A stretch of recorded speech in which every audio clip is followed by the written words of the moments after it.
시청자 여러분 안녕하십니까. 하루의 뉴스를 정리해드리는 YTN 뉴스나이트입니다. 김의겸 의원은 사과할 필요가 없고 책임을 져야 한다.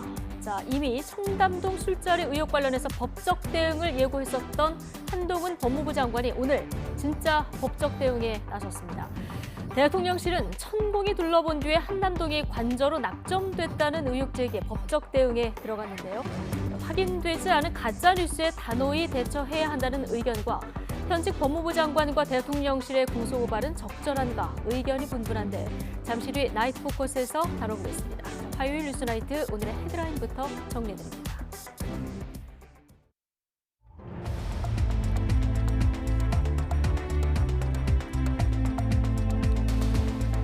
12월 6일 화요일 뉴스나이트 오늘의 주요 뉴스입니다. 13일째 이어지는 화물연대 파업을 지지하기 위해서 민주노총이 전국 15개 지역에서 총력 투쟁에 돌입했습니다. 정부의 업무 개시 명령 발동 이후 시멘트와 항만 출하량은 회복세를 보이고 있지만 정유나 철강, 석유화학 분야에서는 피해가 계속 커지고 있습니다. 윤석열 대통령의 새로운 관저 물색에 역술인 천공이 관여했다는 의혹을 제기한 김종대 전 정의당 의원과 라디오 진행자 김어준 씨를 대통령실이 고발했습니다. 가짜뉴스는 민주주의 근간을 훼손하는 행위라며 일관된 원칙에 따라 법적 책임을 묻겠다고 경고했습니다. 한동훈 법무부 장관은 청담동 술자리 의혹을 제기한 김의겸 민주당 의원 등을 상대로 10억 원대 손해배상 소송을 냈습니다. 김 의원은 이에 대해서 돈으로 입을 틀어막겠다는 것이라면서 한치도 물러설 생각이 없고 당당하게 응하겠다고 밝혔습니다. 뇌물과 불법 정치자금 수수 혐의를 받는 민주당 노웅래 의원이 강제수사 착수 3주 만에 검찰에 출석했습니다. 사업가 박모 씨로부터 사업 편의와 인사 청탁과 함께 6천만 원을 챙긴 혐의와 관련해서 노 의원은 정치 생명을 걸겠다며 결백을 주장하고 있습니다. 한국국제협력단 전 상임이사가 승진과 전보, 계약 등을 대가로 수억 원의 뒷돈을 받은 사실이 감사원 감사 결과 드러났습니다. 특히 모 대학 교수를 임원으로 앉히기 위해서 지인들을 심사위원으로 지명하는 등 치밀한 매간 매직까지 이뤄진 것으로 조사됐습니다. 지난 10월 발생한 이른바 카카오 먹통 사태로 피해본 사례가 모두 10만 5천여 건에 달하는 것으로 집계됐습니다. 정부는 SK CNC 측 데이터 센터 화재가 1차 원인이지만 카카오 측의 핵심 기능 이중화 조치도 미흡했던 것으로 판단했습니다. 최태원 SK그룹 회장과 노소영 아트센터 나비 관장 부부가 소송 5년 만에 이혼 판결을 받았습니다.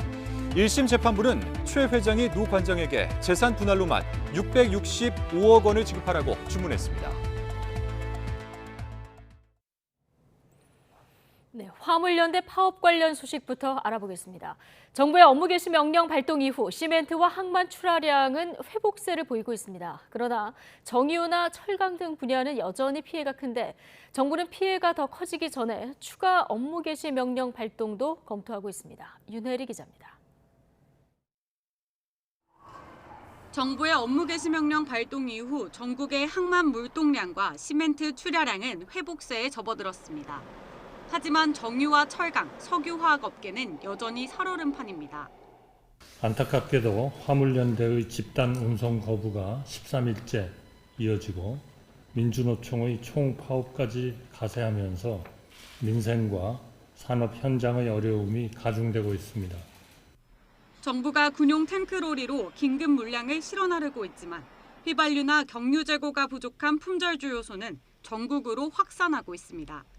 석유화학업계는 제품을 쌓아둘 공간이 이미 포화 상태여서 당장 이번 주말 공장 가동을 멈춰야 할 상황입니다.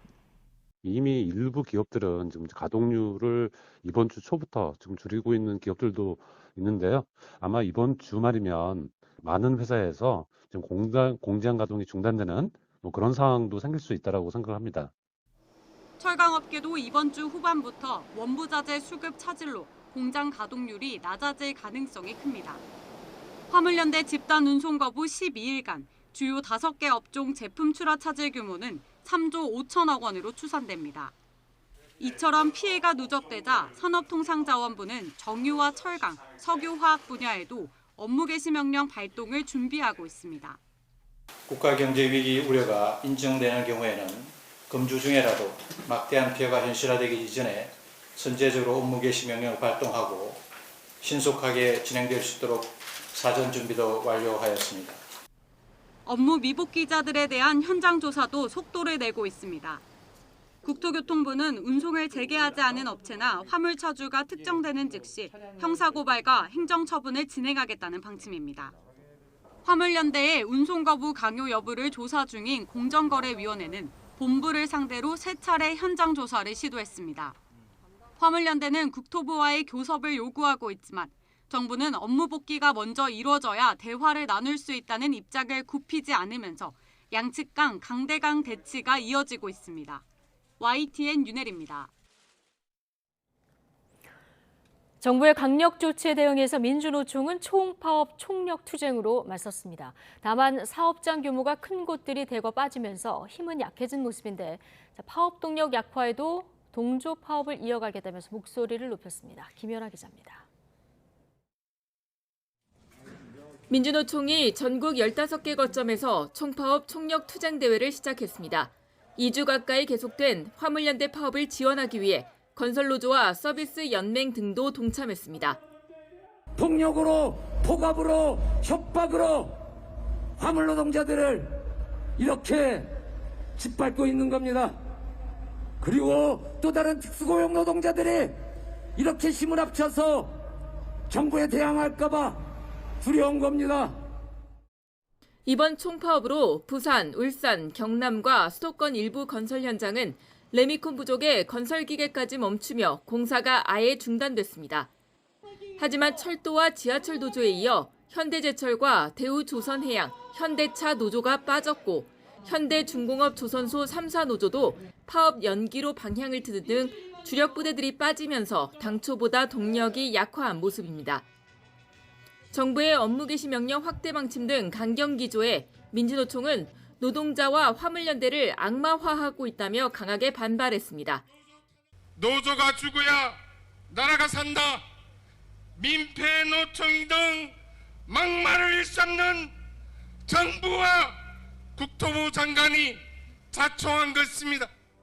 동조 파업과 지원 집회도 이어나갈 계획입니다. 공공운수노조는 10일에도 화물연대 총파업 승리를 위한 결의대회를 열 예정이고 택배와 온라인 배송 종사자들이 모인 민주노총 서비스 사업노조도 12일 동조 파업을 예고했습니다. 건설노조는 없는 투쟁이라도 만들어 맞서겠다며 물러설 뜻이 없음을 밝혔습니다. 노정의 강대강 대치의 해결책이 국회에서 나올 가능성도 조심스레 제기됩니다. 더불어민주당이 처음으로 정부 외에 화물연대를 향해서도 협상장에 나오라고 요청한 겁니다. 정부가 화물연대 파업을 정치 파업으로 매도해서는 해법이 안 나옵니다. 화물연대도 지금과 같은 원안 고수의 강경한 입장만 되풀이해서는 사태를 해결할 수 없습니다. 정부와 화물연대 모두 전향적 입장으로 다시 협상 테이블에 다만 거대 야당의 중재에도 정부는 법과 원칙 대응에서 물러설 뜻이 없고 이달 나오는 정부의 노동개혁안과 야권이 추진하는 노동관련법 개정안들을 놓고도 분쟁이 예상돼 노정관계는 최악을 향해 치닫고 있습니다. YTN 김연아입니다. 대통령실이 윤석열 대통령의 새 관저 물색에 역술인 천공이 관여했다는 의혹을 제기한 김종대 전 정의당 의원과 라디오 진행자 김어준 씨를 고발했습니다. 가짜뉴스는 민주주의 근간을 훼손하는 행위라면서 일관된 원칙에 따라서 법적 책임을 묻겠다고 경고했는데 야당은 비판의 재갈을 물리는 행위라고 비난했습니다. 조은지 기자입니다. 윤석열 대통령 부부가 입주한 한남동 관저. 이곳을 확정하는 데 역술인 천공의 입김이 작용했다는 의혹이 나왔습니다. 천공이라고 하는 사람이 거기를 둘러보고 그리고 나서 육군참모총장 관저가 아니라 한남동 외교공간으로 바뀐 것에 영향을 준 게 아닌가 이런 추정을 해볼 수도 있겠네요. 당시에 천공이 다녀가고 나서 외교부 장관 공간으로 바뀌었다. 이 선후 관계는 확실하다는 거죠. 이튿날 더불어민주당이 이를 받아 사실이라면 제2의 국정농단이라며 대통령실 해명을 요구했습니다. 대통령의 행보에 직감적인 영향이 상당한 것으로 알려져 왔습니다. 한 나라의 국가 운영을 무속에 맡길 수는 없지 않겠습니까? 대통령실은 명백한 가짜뉴스라며 김종대 전 의원과 김어준 씨를 허위사실 유포에 의한 명예훼손과 그 공모 혐의로 경찰에 고발했습니다. 경호처장은 천공과 일면식도 없고 함께 공관을 방문한 일은 더더욱 없다면서 근거 없이 무속 프레임을 씌웠다고 반박했습니다. 지난달 캄보디아 순방 당시 김건희 여사 사진이 조명을 켠 컨셉 사진이라고 주장한 민주당 장경태 의원을 고발한 데 이어 두 번째 법적 조치입니다. 대통령실 고위 관계자는 가짜뉴스를 퍼뜨리는 건 민주주의 근간을 훼손하는 행위라며 아니면 말고식 의혹 제기에 상시적으로 강력히 대응할 뜻을 밝혔습니다. 앞서 윤 대통령도 이른바 청담동 술자리 의혹 질문에 발끈하며 가짜뉴스와의 전쟁을 예고하기도 했습니다. 저급하고 유치한 가짜뉴스 선동은 국민을 무시하는 거니까. 김종대 전 의원은 법정에서 진실을 다투겠다며 정치적 의도를 일체 배제하고 오직 진실만을 밝히기 위해 최선을 다하겠다고 맞받았습니다. 민주당은 논평을 내고 법무법인 대통령실로 바뀐 거냐고 꼬집으며 국민의 의혹과 비판에 답하지는 못할 망정 고발로 재갈을 물리겠다니 정말 좀스러운 정권이라고 비난했습니다. 일각에서는 최고 권력이 직접 고소고발에 나서는 것이 표현의 자유를 위축시킨다는 지적도 나오는데 대통령실은 모함을 위한 낙인 찍기에는 책임이 따른다는 걸 국민도 잘 알 거라고 일축했습니다. YTN 조은지입니다. 한동훈 법무부 장관은 이른바 청담동 술자리 의혹을 제기한 김의겸 더불어민주당 의원 등을 상대로 10억 원대 손해배상 소송을 냈습니다. 김의겸 의원은 이에 대해서 돈으로 입을 틀어막겠다는 거라면서 한치도 물러설 생각이 없다는 입장을 밝혔습니다. 김다연 기자입니다. 지난 10월 국정감사에서 김의겸 더불어민주당 의원이 제기한 이른바 한동훈 법무부 장관의 청담동 술자리 의혹은 거친 설전으로 이어졌습니다. 제보 내용에 따르면 김앤장 변호사 30명가량이 있었습니다. 그리고 윤석열 대통령도 이 자리에 이 청담동의 바에 합류를 했습니다. 제가 저 비슷한 자리에 있거나 저 근방 1km 안에 있었으면 저는 뭐 걸겠습니다. 이건 뭐 것이죠. 이런 식으로 국무위원을 모욕하는 거에 대해서 자괴감을 느끼고요. 당시 공개된 녹취록엔 지난 7월 첼리스트 A씨가 통화 상대방에게 윤석열 대통령과 한 장관이 술을 마시고 노래를 불렀다고 말한 내용이 담겨 있었습니다. 하지만 이후 A씨가 경찰 조사에서 당시 남자친구를 속이기 위해 거짓말했다고 진술한 사실이 알려지면서 김 의원이 심심한 유감을 표명했고 술자리 논란은 일단락되는 듯 했습니다. 김의겸 의원은 사과하실 필요가 없습니다. 그분은 책임을 지셔야죠. 사과는 받지 않겠다며 법적 대응을 예고한 한 장관은 민영사상 절차에 나섰습니다. 한 장관은 김 의원뿐만 아니라 영상을 공개한 유튜브 매체 더 탐사, 제보자 등을 상대로 무려 10억 원대 손해배상 소송을 제기했습니다. 김 의원도 이에 질세라 입장을 냈습니다. 김 의원은 SNS를 통해 앞으론 아무리 궁금한 일이 있어도 10억 원이 없다면 물어봐선 안 되겠다고 비꼬며 돈으로 입을 틀어막겠다는 거라고 비판했습니다. 본인은 한치도 물러설 생각이 없고 법에 따라 당당하게 응하겠다고 밝혔습니다. 한 장관은 또 김 의원 등을 허위사실 유포 혐의로 고소한 상태인데 경찰은 보수단체가 고발한 명예훼손 사건과 함께 술자리 의혹을 들여다볼 방침입니다. YTN 김다연입니다. 뇌물과 불법 정치자금 수천만 원을 받은 혐의를 받는 더불어민주당 노웅래 의원이 검찰에 출석했습니다. 검찰은 받은 돈의 대가성 여부와 함께 자택에서 발견된 돈다발의 출처도 집중 추궁하는 것으로 전해졌습니다. 보도에 김혜린 기자입니다. 노웅래 더불어민주당 의원이 피의자 신분으로 검찰에 비공개 출석했습니다. 검찰이 지난달 16일과 18일 노 의원의 자택과 국회 사무실 등을 압수수색한 지 3주 만입니다. 노 의원에게 적용된 혐의는 뇌물수수와 정치자금법 위반, 알선수뢰입니다. 검찰은 노 의원이 재작년 21대 국회의원 선거비용 등 명목으로 사업가 박모 씨 측으로부터 모두 6천만 원을 받았다고 보고 있습니다. 박 씨가 돈을 건네는 대가로 물류단지 개발 사업 관련 국토교통부 실수요 검증 절차가 신속하게 진행될 수 있도록 부탁하고 이후에도 각종 사업과 인사 관련 청탁을 이어왔다고 판단하고 있습니다. 검찰은 노 의원을 상대로 받은 돈의 대가성 여부와 함께 자택에서 압수한 3억 원가량의 돈다발 출처도 집중적으로 캐물은 것으로 전해졌습니다. 일부는 특정 회사 봉투에 담겨 있던 것으로 알려졌는데 자택을 재차 압수수색한 끝에 확보한 현금입니다. 그러나 노 의원은 검찰 수사는 정치 보복일 뿐이란 입장입니다. 사업가 박 씨와는 일면식도 없고 압수된 돈은 출판 기념회로 남은 돈과 부의금일 뿐 불법 행위와는 전혀 관련이 없단 겁니다. 노 의원은 지난달 28일 검찰 압수수색을 취소해달라는 준항고도 법원에 제기하며 검찰 수사에 거세게 반발해왔습니다. 저희 사무실에 대한 압수수색은 단지 야당 의원이라는 이유만으로 이루어진 정치보복수사, 기획수사, 공작수사입니다. 하지만 검찰은 노 의원을 출국 금지하고 전직 보좌관들을 불러 조사하는 등 포위망을 좁혀왔습니다. 비교적 신속하게 소환 조사가 진행된 만큼 검찰은 조만간 신병 처리 방향에 대해서도 결론을 내릴 전망입니다. 한두 차례 더 불러 조사하거나 혐의를 전면 부인하는 점 등을 고려해 구속영장 청구도 검토하는 것으로 알려졌습니다.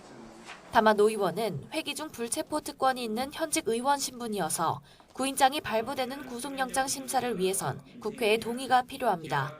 YTN 김예린입니다. 네, 다음은 이태원 참사 관련 소식 전해드리겠습니다. 경찰청 특별수사본부가 혐의를 제대로 소명하지 못하면서 이임재 전 서울 용산경찰서장 등의 이 신병을 확보하려던 시도가 불발됐다는 해석이 나오고 있습니다. 결국 특수본이 피해자 혐의를 원점부터 더 꼼꼼히 입증하는 데 주력하게 되면서 윗선으로 수사를 확대하겠다는 계획에도 제동이 걸릴 것으로 보입니다. 윤성훈 기자입니다. 서울 지역 치안과 경비를 책임지는 김광호 서울경찰청장이 특별수사본부의 모습을 드러냅니다. 지난 2일에 이어 피의자 신분으로 다시 조사를 받기 위해서입니다. 두 번째 소환이라기보다 1차 수사에서 시간 제약 때문에 미처 다하지 못한 수사를 받기 위해서 오늘 출석했습니다. 서울청 소속 간부가 오늘 수사에 대해서도 저는 이전에 밝혔듯이 숨김과 보탬이 없이 성실하게 조사에 임하겠다는 말씀드리겠습니다. 김 청장은 헬로윈 기간 이태원에 기동대를 투입하는 방안을 타진했지만 담당 부서에서 어렵다고 답하자 이후 별다른 조치를 취하지 않는 등 부실 대응한 혐의를 받습니다. 이에 따라 특수본도 김 청장이 참사 당일 기동대를 배치하지 않은 배경 등을 캐물은 것으로 전해졌습니다. 또 인파가 몰릴 걸 예상하고도 사전 대책을 제대로 세우지 않아 인명피해를 키운 혐의를 받는 서울 용산구 안전건설 교통국장과 현장 도착 시간을 허위로 기재한 혐의를 받는 용산구 보건소장도 피의자로 불러 조사했습니다. 이와 함께 행정안전부와 서울시 직원에 대한 참고인 조사도 진행했습니다. 그러나 특수본이 수사 대상을 넓히며 윗선을 향해 나아가려는 가운데 변수가 생겼습니다. 지난 한 달간 수사력을 집중해온 이임재 전 서울 용산경찰서장과 전 용산서 112 상황실장의 신병 확보 시도가 불발된 겁니다. 법원은 충분한 방어권 보장이 필요하다며 이 전 서장 등이 증거를 없애고 도망갈 우려가 적다며 구속영장을 기각했습니다. 경찰과 검찰의 소명이 부족해 혐의를 다툴 여지가 있다는 뜻으로도 풀이됩니다. 결국 특수본은 이 전 서장에 대한 구속영장을 다시 신청할지부터 혐의를 어떻게 소명할지, 구속 필요성은 뭐라고 주장할지 등을 원점에서 검토해야 하는 상황에 놓였습니다. 때문에 박형 용산구청장과 최성범 용산소방서장 등 다른 주요 피의자의 신병 처리에도 신중하게 접근할 것으로 예상됩니다. 윗선으로 수사를 확대하는 데 사실상 제동이 걸리면서 특수본의 고민도 더 깊어질 것으로 보입니다.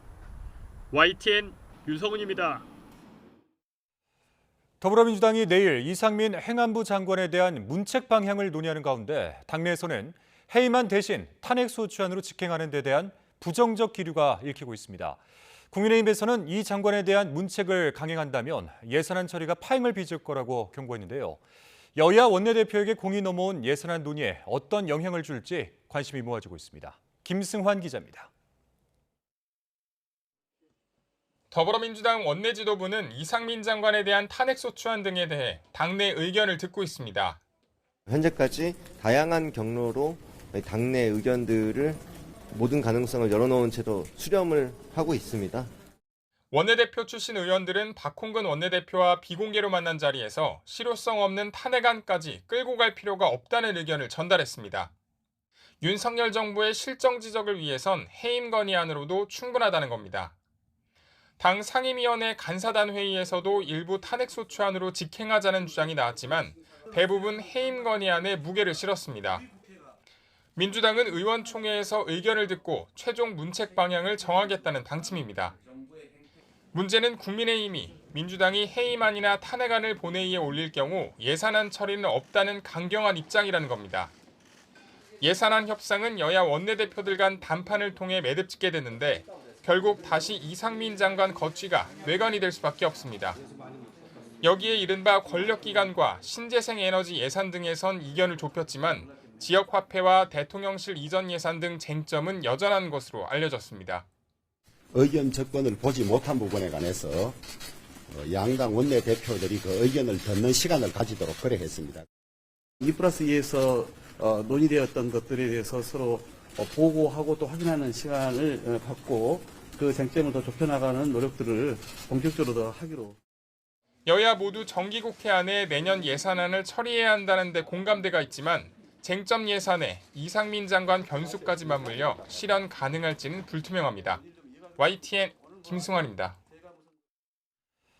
한국국제협력단 코이카의 전 상임이사가 승진과 전보 등을 대가로 직원들에게서 수억 원의 뒷돈을 챙겼다는 감사원 감사 결과가 나왔습니다. 코이카는 자체 감사를 진행하고도 이런 내용은 파악하지 못했는데 내부 감사 시스템에 구멍이 뚫렸다는 지적이 나오고 있습니다. 박기환 기자가 보도합니다.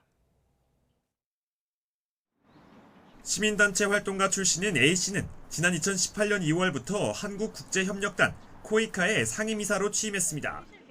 당시 이사장을 대신해 사실상 인사와 계약 업무에 전권을 행사했는데 이를 이용해 수억 원의 뒷돈을 챙긴 것으로 드러났습니다. 직원의 근무평가를 조작해 승진시켜주고 원하는 해외 사무소에 발령시켜주는 등 대가로 수천만 원을 받은 겁니다. 임원 선임 과정에도 개입했습니다. 돈을 건넨 대학 교수 B씨를 코이카 임원으로 낙점하기 위해 지인들을 심사위원으로 임명해 높은 점수를 준 겁니다. 또 대학 선배를 자회사 대표이사로 선임하고 돈을 건넨 외부 업체에는 내부 사업 정보도 전달했습니다. 이렇게 A씨가 임직원 등 22명으로부터 받은 돈만 모두 4억 원에 이릅니다.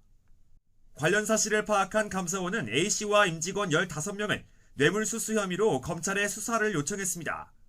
이번 수사 요청은 공공기관 임원의 뇌물수수 등 공공기관의 그 구조적 비리를 밝혀서 임직원들의 경각심을 일깨우고 그간의 조사를 빠른 시일 내에 완료해서 해당 기관이 본연의 업무에 집중하도록 하기 위해서 실시하게 되었습니다.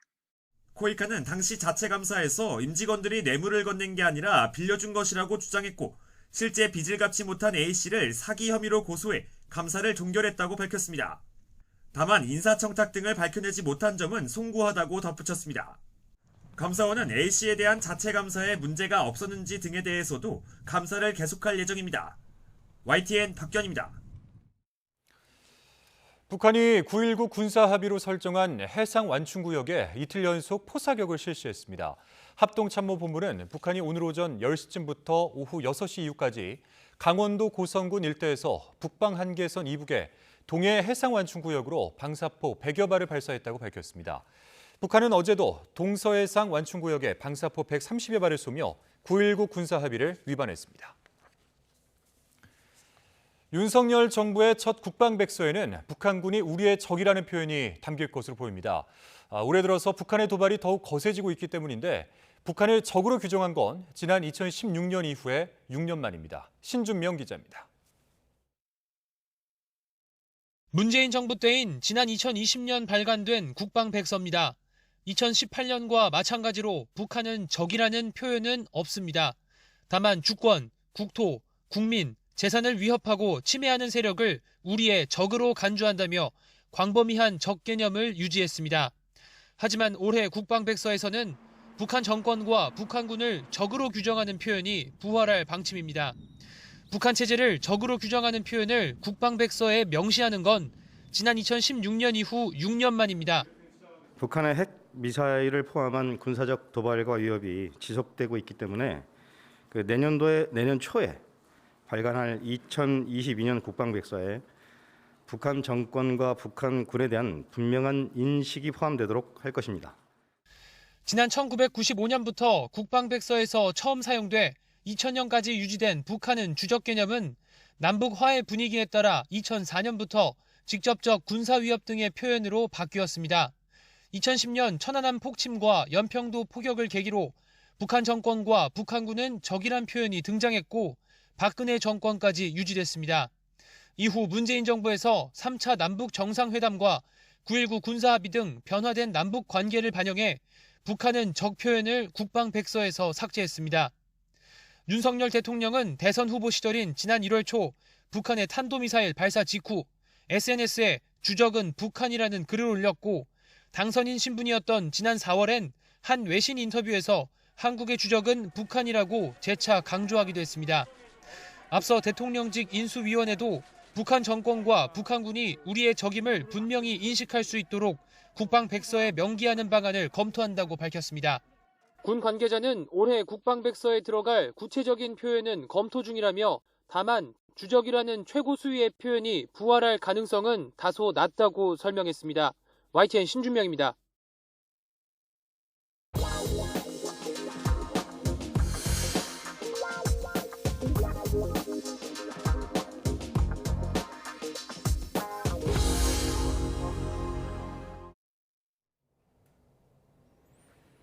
국민의힘과 정부가 최근 금리 상승에 따른 가계대출 이자 부담을 줄이기 위해서 1년 동안 특례 보금자리론을 만들어서 운영하기로 했습니다. 9억 원 이하 주택은 소득에 관계없이 5억 원까지 대출이 가능한데 당정은 이와 함께 대출 중도 상환 수수료를 한시적으로 면제해주는 방안도 추진하기로 했습니다. 황윤태 기자의 보도입니다. 기준금리가 잇따라 오르며 서민들의 금리 부담이 커지자 국민의힘과 정부가 서민과 취약계층의 금융부담 완화 대책 마련에 나섰습니다.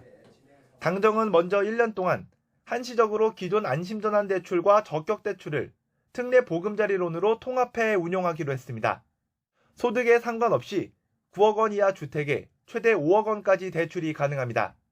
내년에는 시장금리 상승이 본격적으로 대출금리에 반영되는 만큼 보금자리론의 일반형 안심전환 대출과 적격 대출을 통합한 특례 보금자리론을 1년간 한시적으로 공급할 계획입니다. 특례 보금자리론 금리는 적정금리보다 2%포인트 정도 낮춘 4%대가 유력합니다. 당정은 또 5대 시중은행에 대출 중도상환 수수료를 면제해 주도록 요청하기로 했습니다. 금리가 더 낮은 대출 상품으로 갈아타려 해도 높은 수수료가 장벽이 되고 있다고 판단한 겁니다. 금융 취약계층에 대해서 한정해서라도 시장에서 자율적으로 이 중도 수수료를 좀 면제할 수 있도록 5대 시중은행을 비롯해서 저희가 정중하게 요청을 합니다. 중도상환 수수료 면제를 통해 취약계층에게 최대 600억 원 정도의 혜택이 돌아갈 것으로 예상됩니다. 당정은 또 자동차 보험료를 인하하고 천차만별인 온라인상 간편결제 수수료를 공개해 수수료를 하향 평준화하는 방안도 함께 논의했는데 모두 금융당국이 업계에 제한하는 방식으로 진행하기로 했습니다. YTN 황윤태입니다. 지난 10월 중순 발생한 이른바 카카오 먹통 사태로 피해를 본 사례가 10만 건을 넘는 것으로 집계됐습니다. 정부는 SK CNC 측 데이터 센터 화재가 1차 원인이지만 카카오 측의 핵심 기능 이중화 조치도 미흡했다고 보고 이에 대한 강화를 요구했습니다. 유환웅 기자입니다. 지난 10월 15일 오후 3시경 카톡이 갑자기 멈추며 시작된 이른바 카카오 먹통 사태. SK CNC 측 데이터 센터 내 리튬 이온 배터리에서 발화가 시작됐고 화재 진압 과정에서 전체 전원을 차단하며 카카오와 네이버 등 입주기업 서비스 장애가 발생했습니다. 정부는 화재가 1차 원인이지만 네이버와 비교해 카카오 서비스 피해가 커진 점은 핵심 기능 이중화 조치 미흡이라고 판단했습니다. 카카오 서비스 대부분의 핵심 기능이 판교 데이터 센터에 집중되어 있어 판교 데이터 센터 사고 시 카카오 대부분 서비스가 즉각 영향을 받았으며 여러 서비스의 구동에 필요한 카카오 인증과 같은 핵심 기능도 판교 센터에 집중되어 여러 서비스의 광범위한 영향을 미친 원인이 되었습니다. 따라서 정부는 한쪽 데이터 센터에 대한 과도한 의존도를 낮추도록 핵심 기능 분산과 이중화를 강화하라고 카카오 측에 요구했습니다. SK CNC 측에는 배터리 공간과 전기 설비 간 공간을 분리해 만약에 배터리에서 또 화재가 생기더라도 전력 공급 중단을 최대한 막도록 했습니다. 정부는 카카오와 네이버 등 디지털 서비스가 중요도에 비해 재난 대비가 미흡했다며 각사가 한 달 이내에 향후 조치 계획을 보고하도록 했습니다. 현재까지 카카오 먹통 사태로 피해를 본 사례는 모두 10만 5천여 건으로 금전적 피해를 언급한 무료 서비스도 1만 3천여 건이나 접수됐습니다.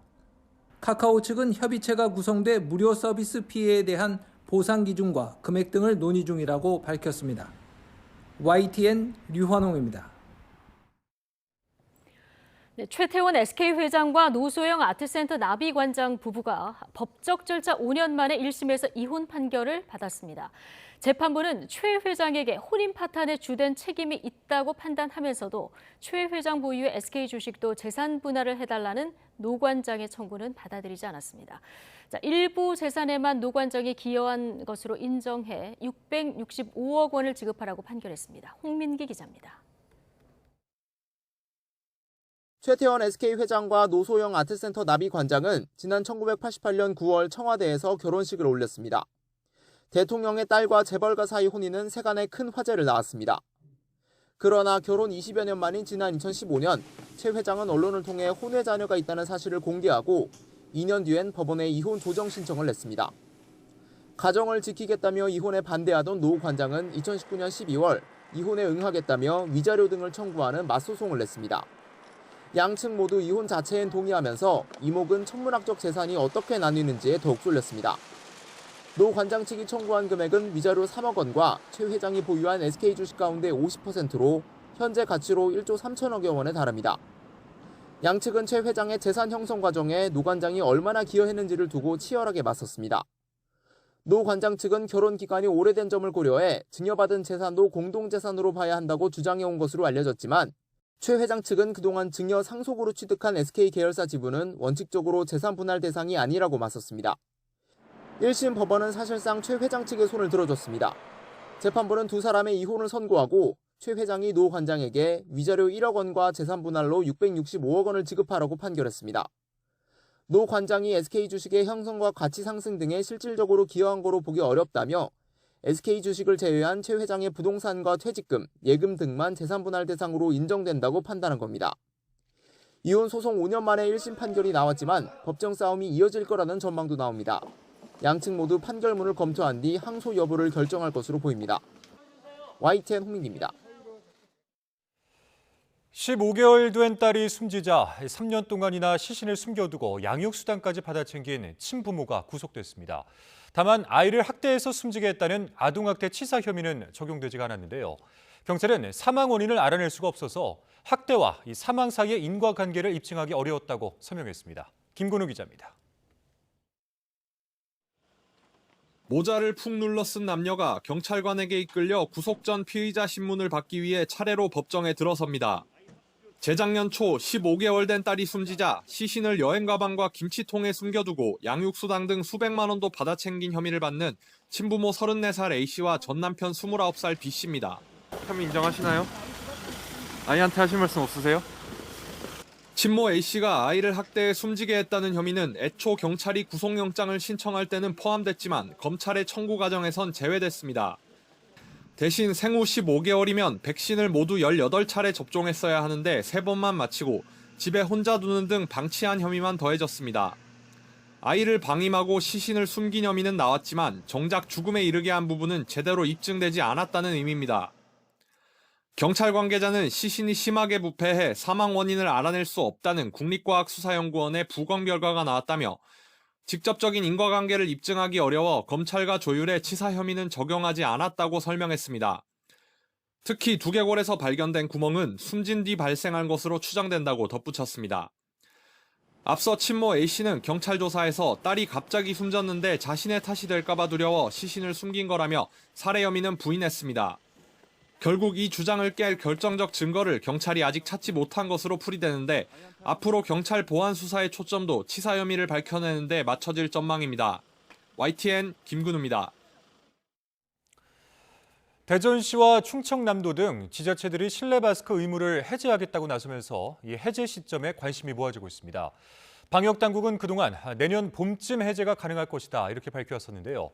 그 시기가 1월 말쯤으로 조금 앞당겨질 수도 있을 것으로 보입니다. 기정훈 기자입니다. 다음 달부터 실내 노마스크를 추진한다는 지자체들은 마스크 착용이 불편하고 실효성이 없다는 점을 이유로 꼽고 있습니다. 음식 먹고 차 마실 때는 벗고 있다가 계산할 때만 쓰는 게 무슨 효과가 있겠느냐는 겁니다. 대전과 충남에 이어 부산도 검토에 나선 것으로 알려지면서 논란은 확산하고 있습니다. 방역당국은 단일 방역망 가동이 중요하다며 중대본 조치를 따라달라는 입장입니다. 코로나뿐 아니라 독감까지 유행하고 있는 지금은 신중해야 할 때라는 겁니다. 정기석 국가감염병 위기대응 자문위원장도 YTN에 출연해 지금은 때가 아니고 기준 설정이 먼저라며 과학적 접근을 강조했습니다. 실내 마스크를 벗을 때 어떤 기준을 갖고 벗어야 되겠느냐. 여론이 거세다고 벗는다. 또 일부 지자체에서 강행을 한다고 따라간다라는 것은 지극히 비과학적인 것입니다. 이 감염은 의학이고요. 의학은 지표를 보면서. 정 위원장은 고위험군의 백신 접종률이 올라가서 안전한 환경이 만들어지는 게 해제 조건이라면서도 당초보다 빠른 1월 말 해제 가능성을 시사했습니다. 제가 한 10월 말 정도에 한 석 달만 참아주시라 그랬습니다. 예. 근데 이제 석 달 다 돼가죠. 1월 말이나 그쯤 되면은 웬만큼 실내 마스크 의무를 해제할 수는 있는 시기가 될 거다. 이런 가운데 부산지법이 실내 마스크 착용 의무를 풀어달라며 시민단체가 제기한 집행정지 신청을 기각했습니다. 코로나19로 다수의 중환자가 발생했고 생명을 좌우할 수 있는 전문적인 보건 정책 판단에 있어 신중할 필요가 있다는 게 기각 이유입니다. 대전시가 의무 조치 해제 시한으로 지목한 오는 15일 방역당국은 실내 마스크 해제 등 방역 정책에 대해 1차 공개 토론회를 열 예정입니다. YTN 기정훈입니다. 베이징에서 열린 장쩌민 전 주석의 추도 대회에 맞춰 14억 전 중국이 3분 동안 모든 걸 내려놓고 묵념해야 했습니다. 장내 위원장인 시진핑 주석의 특별 공고가 내려졌기 때문인데 일반인들은 제대로 따르지 않았습니다. 강정규 특파원이 현장을 취재했습니다. 장쩌민 전 국가주석의 추도 대회는 고인에 대한 묵념으로 시작됐습니다. 시진핑 주석을 필두로 한 장내위원회의 특별 공지에 따라 전국에 생중계됐습니다. 중국 관영 CCTV는 공지 내용을 재차 낭독하며 인민들의 동참을 촉구했습니다. 全国人民默哀3分钟，鸣笛3分钟，防空警报鸣响3分钟。 天安门광장으로 이어지는 왕복 8차선 도로 창안제. 처음 알려진 대로라면 도로의 차량들도 가던 길을 멈추고 경적을 울리며 애도를 표시했어야 하는데 보시는 것처럼 평소와 다름없이 움직였습니다. 한 운전자가 몇 번 소리를 내긴 했는데 따라하는 차들은 없었습니다. 거리의 행인들도 아무 일 없다는 듯이 가던 길을 마저 갔습니다. 주식시장과 금융기관은 거래를 3분간 중단하고 놀이동산과 온라인 게임 이용 등은 하루 동안 금지됐지만 일반인들의 반응은 시큰둥한 겁니다. 지난 2008년 쓰촨 대지진 피해자들을 추모했던 3분 묵념과 비교하면 더욱 선명한 대조를 이룹니다. 1997년 덩샤오핑 사망대로 거슬러 올라가더라도 정치 사회적 분위기가 많이 달라졌죠. 특히 최근엔 제로 코로나 봉쇄에 반발하는 백지 시위에서 정권 퇴진 구호까지 등장한 마당입니다. 共产党下台! 시진핑下台! 제3의天安门 사태로 이어지진 않을까? 당초 연결식도 생략하기로 했던 중국 공산당. 장쩌민 주석 운구와 화장 절차는 대중에게 공개하지 않은 채 사후 보도 형식으로 알렸습니다. 베이징에서 YTN 강정규입니다. 중국 당국이 백지 시위 재발을 막기 위해 경계를 강화한 상황에서도 대학생들의 봉쇄 항의 시위가 잇따르고 있습니다. 6일 로이터 통신에 따르면 전날 밤 장쑤성 난징 공업대에서 학생들이 캠퍼스 봉쇄 항의하며 집으로 갈 수 있게 해달라고 시위를 벌였습니다. 학생들은 학교를 떠날 수 있게 해달라고 외쳤고 한 학생은 당신들에게 주어진 권력은 학생들이 준 것이라며 학생들을 섬겨라라고 소리를 질렀습니다. 우크라이나가 러시아 침공 이후 처음으로 러시아 본토를 장거리 타격한 것으로 알려졌습니다. 우크라이나가 전쟁을 러시아 본토로 끌고 갈 의지를 보여줬다는 점에서 확전 가능성이 주목을 받고 있습니다. 이종수 기자입니다. 러시아 모스크바로부터 700km 정도 떨어진 엥겔스시 공군 비행장입니다. 이곳에는 핵미사일 탑재까지 가능한 러시아의 장거리 전략 폭격기가 있습니다.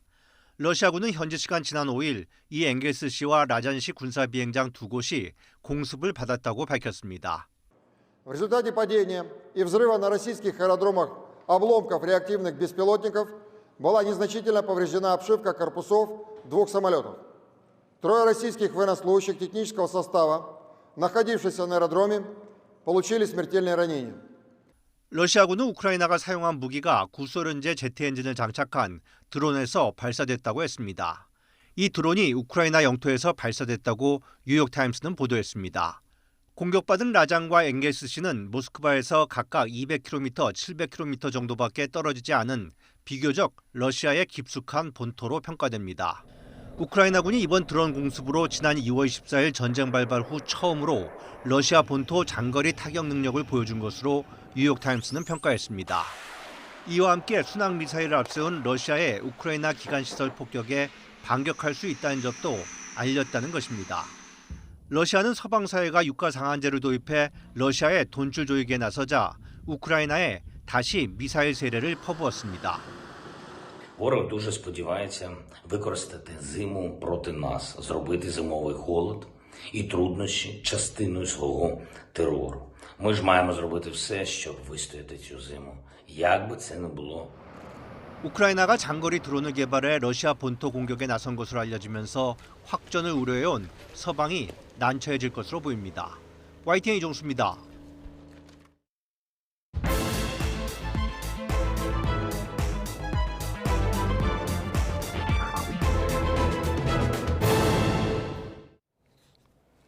정치적 관심 뉴스를 진단해보는 나이트 포커스. 오늘은 천하람 국민의힘 전남 순천갑 당협위원장 그리고 김상일 정치평론가 두 분 모셨습니다. 어서 오십시오. 안녕하세요. 네, 안녕하십니까. 자, 청담동 술자리 의혹 파장이 계속되고 있습니다. 한동훈 법무부 장관이 관련 의혹을 제기한 김의겸 의원 그리고 더 탐사 취재진 그리고 최초 제보자 이렇게 고소를 했고요. 10억 원의 손해배상도 청구를 했는데 이게 민형사 투트랙으로 책임을 묻겠다 이런 입장인 것 같아요. 네, 10억 굉장히 거액이죠. 사실 한동훈 장관은 이제 뭐랄까요, 헛말을 좀 안 한 사람인 것 같습니다. 네. 네, 원래도 이제 김의겸 의원 얘기하면서 사과 필요 없다, 책임 묻겠다 그러지 네, 않았습니까? 이미 예고를 했죠. 네, 이미 예고를 했고 그걸 이제 오늘 실행을 한 것인데요. 말씀하신 것처럼 민형사상 할 수 있는 걸 거의 다 한 겁니다. 첫 번째로는 허위사실 유포로 인한 명예훼손으로 형사 고소를 했는데 그 고소장이 30페이지에 이를 정도로 굉장히 구체적이다. 그러니까 더 탐사와 공모를 해가지고 김의겸 의원이 이런 범죄를 저질렀다라는 걸 굉장히 디테일하게 얘기한 것 같고요. 그 다음에도 이제 이러한 어떤 그 불법 행위로 인해 가지고 내가 명예에 의한 손해를 굉장히 많이 봤기 때문에 이걸 배상해야 된다라고 10억을 청구했는데. 네. 아마 제가 알기로는 우리나라에서는 5천만 원 넘는 판결도 잘 안 나옵니다. 이 청문회 명예훼손 이렇게 사건에서. 했지만. 네, 그러니까 이게 미국 같으면은 뭐 이게 징벌적 손해배상도 있고 이래가지고 100억대 판결도 나오고 이러는데요. 아마 1억을 넘긴 사건도 많지 않을 겁니다. 예. 근데 이렇게 한동훈 장관이 청구를 한 것은 이게 사실상 대한민국의 명예훼손 사건 중에 가장 큰 케이스 아니냐. 법무부 장관과 대통령의 명예를 이렇게 건드린, 그러니까 전 국민이 알게 된 사건 아니냐 해서 일단 뭐 크게 책임을 묻겠다 이런 예. 태도로 보입니다. 그 말씀하신 대로 대통령에 대한 의혹까지 같이 제기된 상황이라서 10억 하면 굉장히 큰 금액으로 들리는데 실제적으로 지금 1억을 넘는 판결은 별로 많지 않았다라는 얘기를 해주셨어요. 그렇다면 한동훈 장관이 모르지는 않을 텐데요. 10억이라는 거는 좀 상징적인 금액일까요? 그렇겠죠.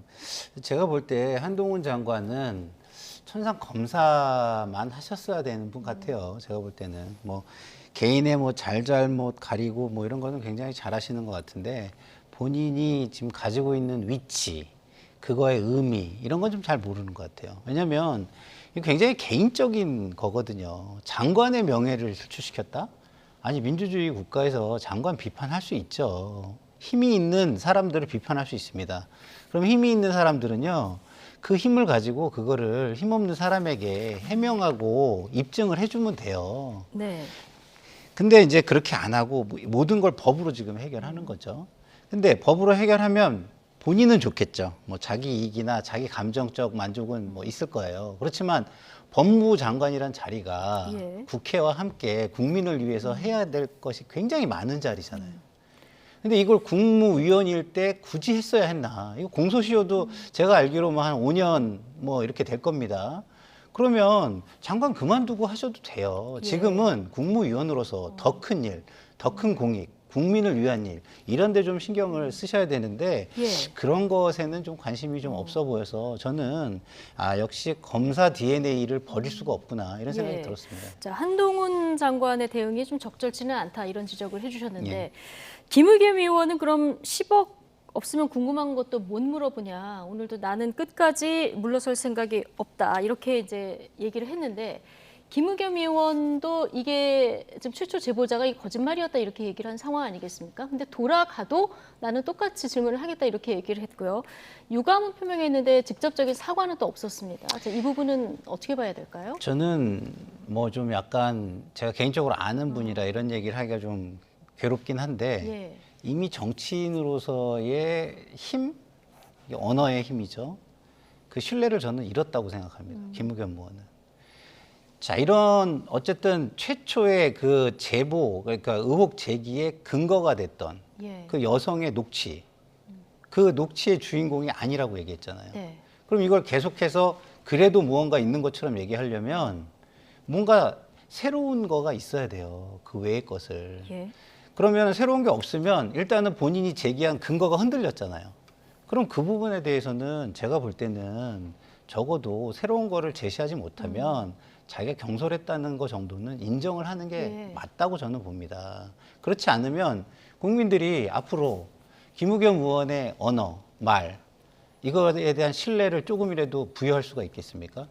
그러면 말에 신뢰가 없는 정치인이 무슨 의미가 있겠습니까? 그런 측면에서 저는 최초에는 김의겸 의원이 제보가 있었기 때문에 확인 정도는 할 수 있었다고 저는 생각을 해요. 그렇지만 그 확인의 정도가 좀 과했다는 측면, 그리고 협업을 했다고 거기서 얘기하는 그런 부분에 있어서 협업을 했으면 보다 물증이나 이런 걸 더 보강해가지고 얘기를 했어야 된다. 이런 생각을 저는 했지만 드라이한 확인 정도는 할 수 있었다고 생각을 하는데 지금 이런 자세는 그런 그때의 국회의원으로서 당연히 할 수 있었던 것마저도 참 그 다른 의원들을 어렵게 만드는 본인이 그 국민에게 국회의원의 어떤 신뢰나 위상을 흔드는 그런 역할을 하는 거 아닌가 이런 생각이 들어서 개인적으로 굉장히 아쉽고요.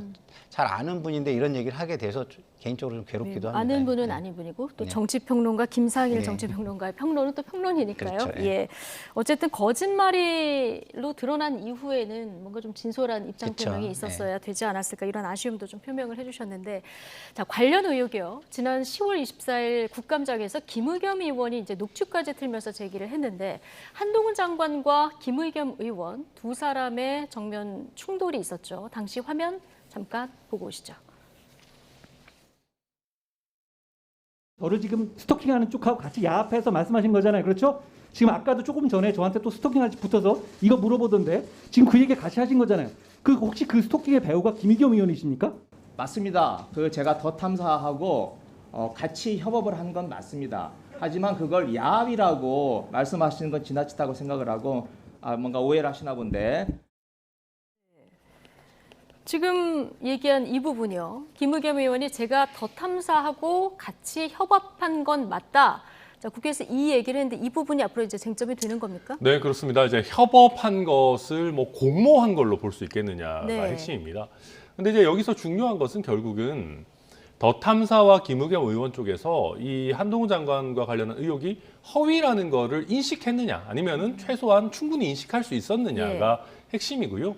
만약에 더 탐사와 김의겸 의원 모두가 그걸 인식할 수 없는 정도의 상황이었다면 뭐 공모했었더라도 어쩔 수 없겠죠. 그러니까 여기서 이제 한동훈 장관의 이 첼리스트가 거짓말을 한 게 아니라 이걸 진짜로 믿었다면 그렇죠.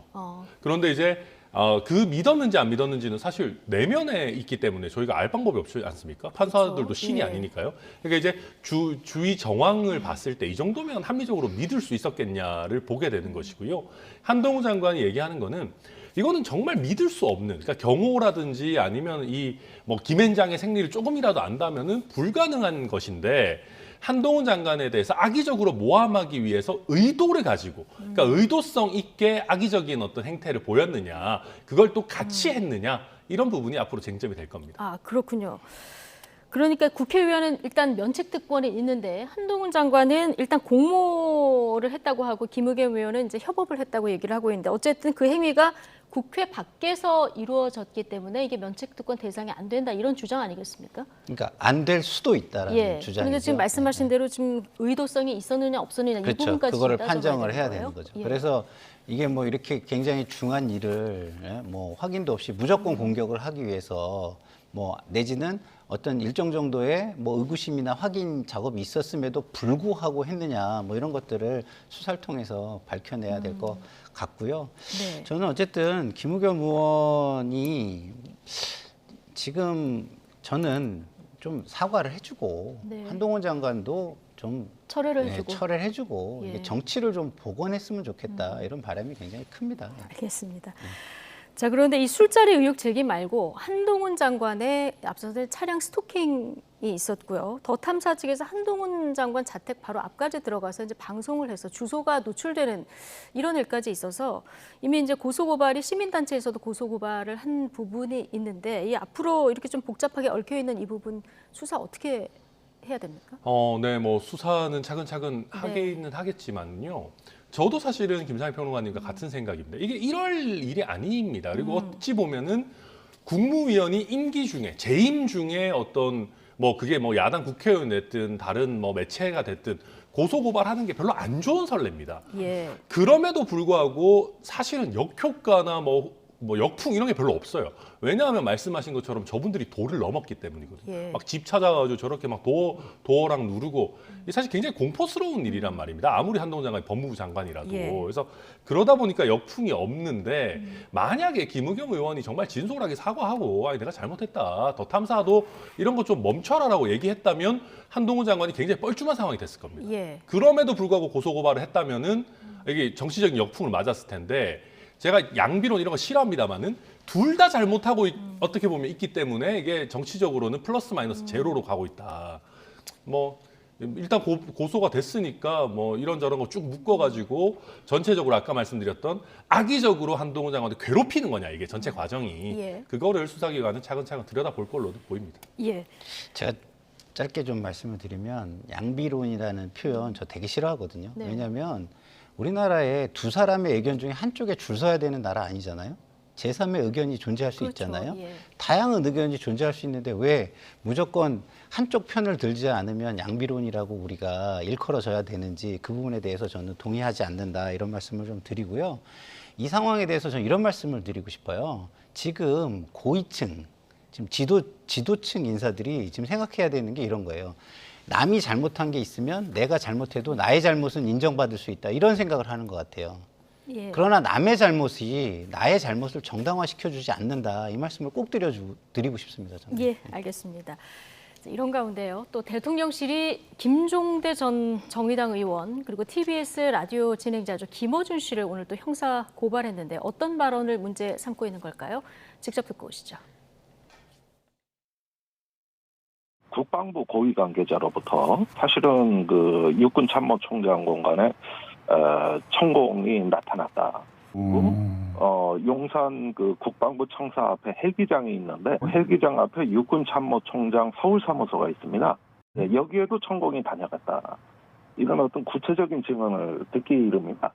천공이라고 하는 사람이 거기를 둘러보고 그리고 나서 육군 참모총장 관저가 아니라 한남동 외교공간으로 바뀐 것에 영향을 준 게 아닌가 이런 추정을 해볼 수도 있겠네요.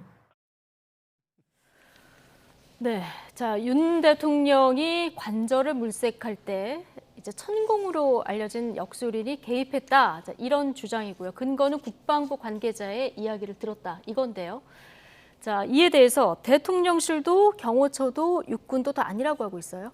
그러니까 이제 이런 겁니다. 아니 자꾸 뭐 천공, 뭐 무속 프레임 막 이런 거를 하기 위해서 엄청나게 동원이 많이 되거든요.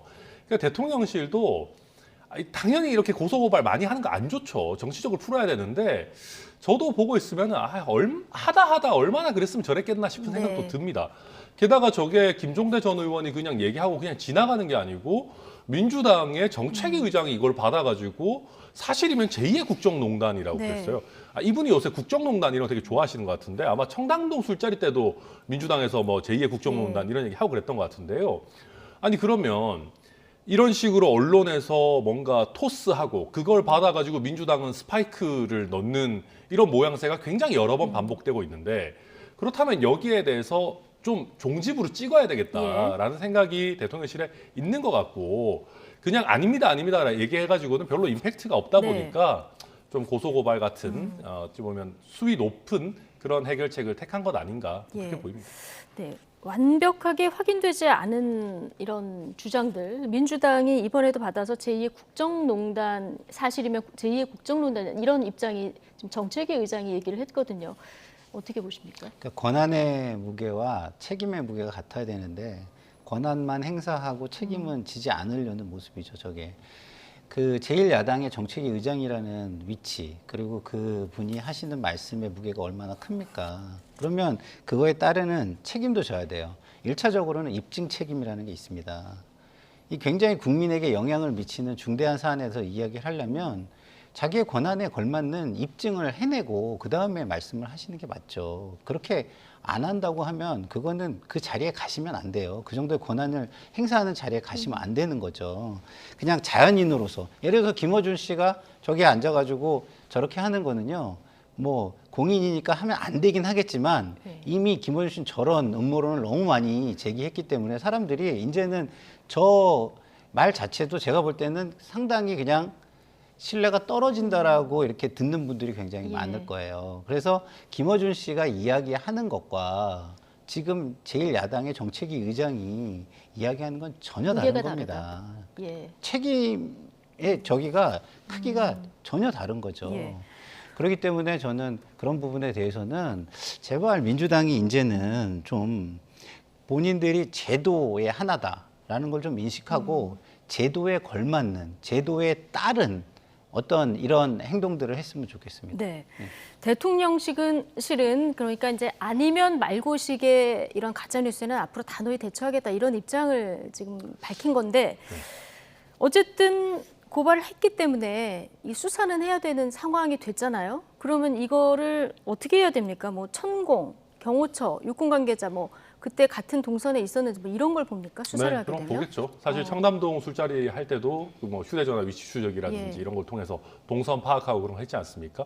천공이라는 사람의 뭐 당시 위치, 뭐 경호처장의 위치 이런 것들 분석은 할 겁니다. 근데 제가 여기서 이제 좀 짚고 넘어가고 싶은 거는 이게 지금 연달아 2번 고소고발이 되고 있지 않습니까? 처음 한두 번까지는 뭐 그럴 수 있습니다. 아, 이게 충격요법이구나. 아, 민주당이 하다 너무 하니까 이제 대통령실도 이렇게 나오는구나. 근데 이게 너무 많아져가지고 대통령실이 고소고발했는데 큰일처럼 안 느껴지면 어떡합니까? 저는 그걸 가장 경계해야 된다고 생각합니다. 우리 정치 수사도 우리가 뭐 엄청나게 인플레가 됐습니다. 아까 국정농단도 얘기했습니다마는 뭐만 하면은 뭐 어마어마한 단어들을 써요.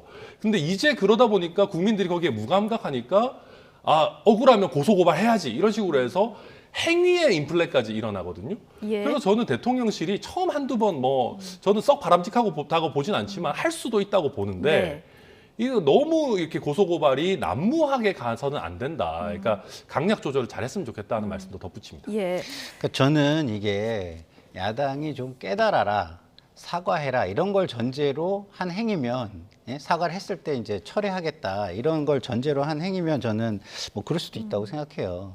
그렇지 않다고 한다면 저는 아까도 말씀을 드렸지만 예. 대통령이란 자리가 국민을 먼저 생각하지 본인의 기분이나 본인의 작은 이해를 먼저 생각해야 되는 자리는 아니잖아요. 그럼 야당과 어쨌든 주고받기를 하든 뭘 하든 성과를 국민을 위한 성과를 내셔야 되는데 이런 식으로 하면 국민을 위한 성과를 내는 거는 사라지고 예. 본인의 어떤 만족 이것만 남는 거예요. 그래서 그런 부분이 굉장히 저는 안타깝고요. 또 하나 안타까운 거는 이 정도는 충분히 해명할 수가 있잖아요. 예. 그 해명을 통해서 야당의 정책위 의장을 굉장히 무한하게 만들 수 있잖아요. 그리고 신뢰를 좀 떨어뜨릴 수 있잖아요.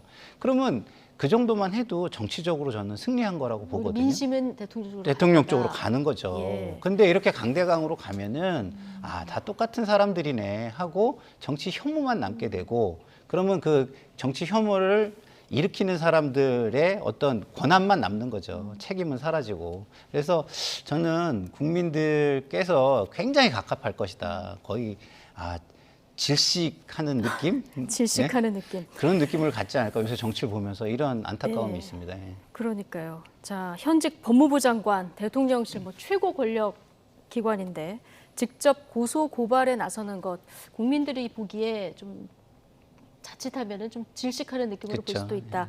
자, 두 분이 오늘 해법을 제시를 해주셨는데 가짜 뉴스에 가까운 이런 발언을 하시는 분들은 사과를 하고. 그렇죠. 고소하신 분들은 고소를 취하를 하고 네.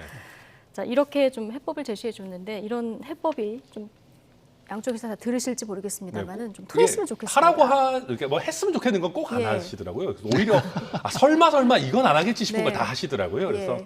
모르겠습니다. 그래도 점점 이렇게 싸우다가 지쳐서 화해라도 좀 했으면 좋겠다 이런 생각입니다. 예. 네. 자 집권 여당 소식으로 넘어가겠습니다. 윤석열 대통령의 관저 식사 정치가 본격화되는 걸까요? 최근 열흘간 최소 7차례 관저 만찬이 있었다 이렇게 전해지고 있는데요. 어떻게 보십니까? 네, 사실 관저 만찬 이전에도 대통령께서 저녁 때 여당의 의원들과 식사 자리 갖고 이런 게 사실 많이 있었습니다. 애당초 본인이 혼밥하지 않겠다라고 하셨던 네. 분이고 사실 국민의힘에 뿌리가 있으신 분은 아니기 때문에 이렇게 스킨십을 늘려가는 것 자체가 나쁘다고 할 수는 없습니다.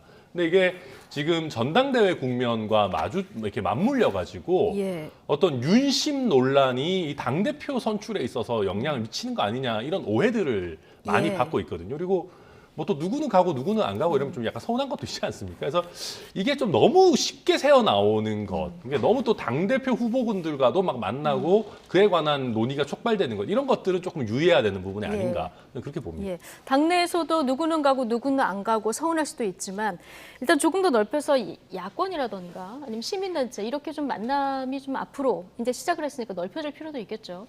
빨리 그렇게 하셔야죠. 빨리 그렇게 왜냐하면 해야 지금도 어떻게 보면 측근들을 만나는 느낌, 측근만 챙기는 느낌, 그다음에 밀실에서 뭔가를 모의하는 느낌, 이런 느낌을 주잖아요. 이 느낌을 빨리 해소하시는 게 저는 좋다고 생각을 해요. 왜냐하면 이 느낌을 빨리 해소하지 못하시면 제가 볼 때는 지금 국민의힘은 대통령을 향한 충성 경쟁, 줄서기 경쟁 이것만 남을 거예요. 그러니까 국민은 사라지는 거죠. 그냥 윤심을 내가 받을 수 있느냐, 그 대통령의 그 눈빛, 햇빛을 내가 쬐을 수 있느냐, 이런 윤바라기 정치만 남게 될 거기 때문에 저는 하루빨리 진짜 그 대통령의 모습, 모든 국민들을 생각하고 국정을 생각하고 국민의 미래를 생각하는 그런 모습으로 돌아와 주기를 저는 바랍니다. 예. 어쨌든 저희가 그래픽으로도 정리를 해봤습니다만은 최근에 만난 분들이 윤핵관 4인방, 국민의힘 지도부, 김기현 의원 단독으로 봤고요. 주호영 의원도 마찬가지고 한동훈, 이상민 장관 포함한 내각. 자 이러다 보니까 이게 어떤 만남이냐, 어떤 의도냐 이게 해석이 굉장히 다양하게 나오는데요. 당내에서는 어떻게 보겠습니까? 다들 당대표 선거와 영향이 아예 없을 수 있겠느냐. 당대표 선출과 뭔가 대한 윤심이 뭔가 그러니까 뭐 예를 들면 직접적으로 윤 대통령이 네. 어떤 지시를 내리거나 뭐 방향성을 주진 않는다 하더라도 거기에 관해서 자연스러운 얘기들이 나오지 않겠느냐. 그리고 이제 그런 얘기들이 사실 현출이 된 게 그 뭐 MZ 세대 뭐 수도권의 인기 좋은 당대표 예. 이런 식으로 뭔가 말 맞춘 것 같은 워딩들이 나오지 않습니까? 그러니까 이게 너무 이 대통령 만나고 나와가지고 똑같은 얘기들을 하네. 뭔가 얘기가 주고받나 보네. 이런 느낌을 사실은 당내에 풍기죠. 예. 그런 부분들이 있는 것이고요. 그러니까 이게 차라리 뭐 그러면 예를 들면 완전히 오픈해가지고 당 대표 나가는 사람들을 뭐 한 명씩 불러가지고 뭐 포부도 들어보고 우리 뭐 얘기도 나누고 해보겠다라고 하면 모르겠는데 이게 비공개인데 공개되는 것처럼 뭔가 되게 어설프게 이루어지고 있단 말이에요. 네. 그래서 그러다 보니까 당에서도 아니 이거 왜 이렇게 가는 거지? 라는 사실 다들 좀 의아해하고 있는 부분들이 네. 분명히 있습니다. 이 소규모로 지금 모임이 있는 거잖아요. 이게 관저라는 어떤 그 청와대를 나와서 이제 관저에 있기 때문에 관저라는 공간 영향도 좀 있을까요? 네, 근데 이게 물론 아주 잘 쓰게 되면은 친밀감도 줄 수 있고 서로 이제 내밀한 뭐 깊이 있는 얘기도 할 수 있어서 좋은 겁니다. 사실 외국에 있는 정상들도 이런 거 자주 하거든요. 네. 근데 이제 한국 정치에서는 아직까지는 뭐랄까요? 좀 평등하게 모두를 대하고 대통령이 당과 개입하지 않는 모습을 보는 게 되게 네. 익숙합니다, 국민들이. 그러다 보니까 이렇게 개별적으로 만나가지고 얘기하면 아까 평론가님 말씀해 주셨지만 뭔가를 어떻게 밀실에서 모의하는 것 같은 느낌을 줄 수가 있거든요. 그래서 그런 것들을 우리가 어떻게 떨쳐낼 거냐. 그리고 만약에 그거를 쉽사리 떨쳐낼 수 없다면은 이렇게 오해받을 타이밍에는 이런 걸 차라리 좀 피하고 야당의 원로들을 만난다거나 이런 식으로 좀 선회하는 것도 필요하겠다. 저는 그렇게 봅니다. 뭐 윤상현 의원 같은 경우는 대통령을 선거판에 끌어들이면 안 된다. 이렇게 되면 친윤 비윤 대결로 변질될 우려가 있다. 이렇게 볼멘 소리도 이제 하는 분위기들도 좀 감지가 되는 것 같은데요. 자, 대선 선거운동에 참여하고도 윤 대통령 취임식에 초대받지 못해서 아쉬움을 표하기도 했던 나경원 부위원장. 자, 오늘 한마디 했습니다. 발언 듣고 오시죠. 그러니까 아직 관전은 안 가보셨겠네요. 관전은 뭐 아직 못 갔습니다. 뭐 특별한 분들만 가시는 것 같네요. 관저 갔다 와야지 낙점이 된다고. 일단 윤심이 한동훈 장관은 아니라고 보세요. 당대표로서. 더 귀하게 쓰시려고 하지 않을까. 더 귀하게. 않을까 그런 생각도 해봅니다. 대통령께서 그런 자리를 좀 험한 자리를 맡기지 않으시지 않을까 이렇게 생각합니다. 워낙 이뻐하시니까. 나경원 부위원장도 아직 관저는 못 가봤다 이렇게 얘기를 했는데 어쨌든 지금 윤심이 당대표로 한동훈 장관은 아니라고 보냐 이렇게 앵커가 질문을 했는데요. 네. 나 부위원장이 더 귀하게 쓰시려고 하지 않을까 그런 생각도 해본다 이렇게 얘기했거든요. 더 귀한 거라면 어떤 걸까요? 아니 저는 뭐 애써 부인하시는 것 같아요. 애써 부인하는 것 같다. 왜냐하면 제가 뭐 정치권에 뭐 중요한 자리는 맡지 않았지만 올해 한 20년 가까이 제가 눈칫밥을 먹으면서 있었는데요. 곰곰이 생각을 해봐도 주호영 원내대표, 정진석 비대위원장이 다른 당권 주자가 줄줄이 있는데 척질만한 일을 굳이 왜 하겠어요? 본인들이 나서려고 하지 않느나. 이름까지 거론하면서. 그렇죠. 이런 얘기가 기존 주자들을 깎아내리고 기존 주자들의 어떤 경쟁력을 저하하는 거잖아요. 그러면 굳이 갑자기 왜? 그러면은 우리 같은 사람은 그래 관저에 갔다 와서 뭔가 여기에서 뭔가 플랜이 가동이 되는구나 이런 생각을 할 수밖에 없는 것이고요. 거기에 지금 뭐 MZ세대 이런 얘기가 나온다면 지금 당권 주자로 거론되는 분 중에 가장 젊은 사람이 누굽니까? 한동훈 장관 아니겠습니까? 당연히 떠올리게 되는 것이죠. 그래서 참 여론 떠보기를 하는 거 아닌가 이런 생각이 좀 들고요. 저는 이렇게 그런 선거를 생각하고 이런 걸 좀 일찍 하시지 이런 생각이 들어요. 안 그랬으면 이준석 당대표 그런 식으로 쳐내기, 정적 제거 뭐 이런 거 좀 자제를 좀 하실 수 있지 않았을까요? 좀 그런 생각이 듭니다. 어쨌든 주호영 원내대표가 수도권 MZ 대표론 이 발언한 이후에 한동훈 차출론 이게 다시 부각되는 상황 아니겠습니까? 근데 이거를 좀 궁금해 하시는 분들이 있던데, 자, 어떤 여러 가지 해석을 떠나서 한동훈 장관이 수도권과 MZ세대 그렇다면 정말 이만큼 경쟁력이 있는 건가? 어떻게 보십니까? 뭐 저도 잘 모르겠습니다. 이제 국민의힘 지지층 안에서는 분명히 뭐 아주 높은 지지가 있고요.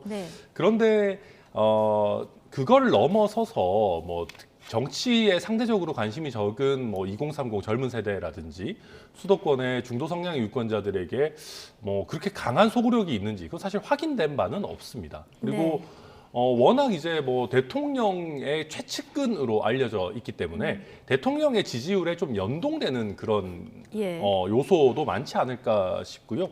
뭐 그럼에도 불구하고 좀 당에서는 기대는 분명히 있죠. 왜냐하면은 뭐 민주당에서는 좀 약간 싫어할 수 있겠지만은 워낙 또 좀 스마트하고 지금 보면 지지 않고 따박따박 이렇게 할 말 잘하고 약간 세련됐고 이런 분위기이다 보니까 저희 당에서 좀 부족한 그런 세련미를 뭐 좀 보완해 준다면은 분명히 유권자들에게 어필할 수 있는 부분이 있다. 뭐 그런 정도로는 얘기는 많이 되고 있는 것 같습니다. 네, 김성훈 평론가는 어떻게 그러니까 보십니까? 아직까지는 그런 이미지가 좀 남아 있어요. 그러니까 처음에 그런 이미지가 굉장히 신선하게 다가왔던 게 사실이고, 근데 국무위원을 하시면서 마치 정치인처럼 한 진영을 대변해서 싸우듯이 진영 논리에 계속 매몰돼 가는 모습을 보면서 한동훈 장관의 개인적인 매력은 많이 사라지고 있고 오히려 진영을 대표하는 인물로서 각인이 많이 되고 있거든요. 그러면 중도층의 소구력은 저는 점점점 사라지고 있는 상황이다. 일부 남아있긴 하지만 그렇기 때문에 총선에 그만큼의 기대하는 만큼의 뭐 윤 대통령의 윤피셜로 이렇게 볼 때 그게 나올까? 저는 그 부분에 대해서는 상당한 뭐 개인적인 의구심을 가지고 있습니다. 네. 자, 관저 식사 정치 이야기에서 당권 구도의 이제 한동훈 차출론 여기까지 두 분 의견 들어봤는데, 자, 그동안에 외국에서 주요 인사가 우리나라를 찾았을 때 맞이하는 공간들이 이제 호텔이라든가 용산의 국방부 컨벤션 센터 뭐 이런 곳이었는데요. 자, 대통령실이 베트남 국가주석이 이제 국빈으로 방문을 했는데 만찬 행사를 청와대 영빈관에서 열었어요.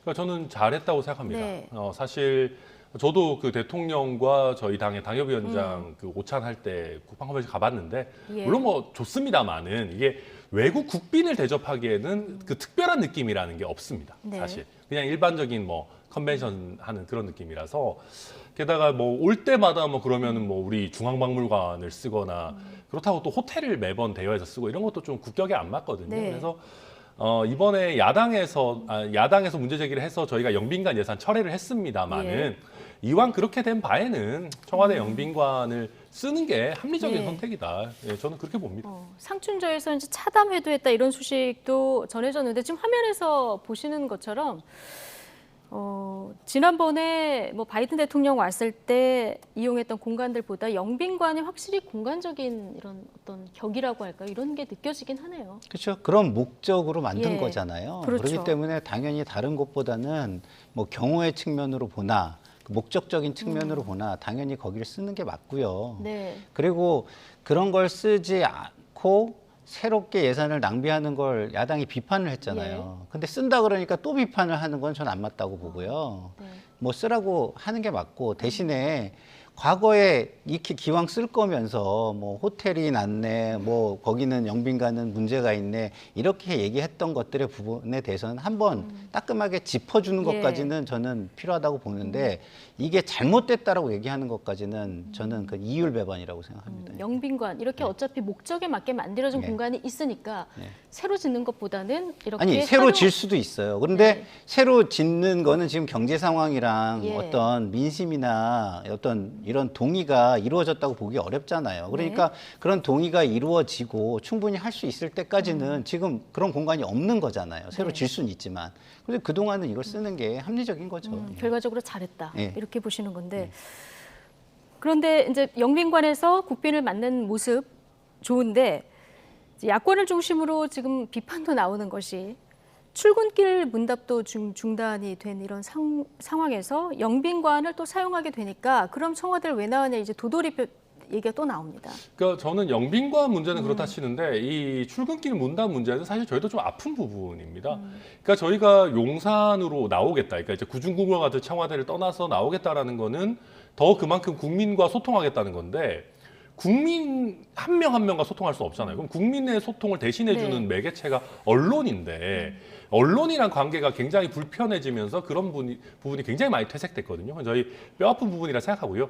다만 그럼에도 불구하고 이 형식이 내용을 지배하는 부분이 있습니다. 그러니까 청와대는 너무 좀 궁궐 같긴 해요. 그래서 약간 딱딱하지만 일상적인 관청 같은 용산 청사로 온 거 그 자체가 나름대로 보여주는 면은 있다. 대통령 네. 왕은 아니다.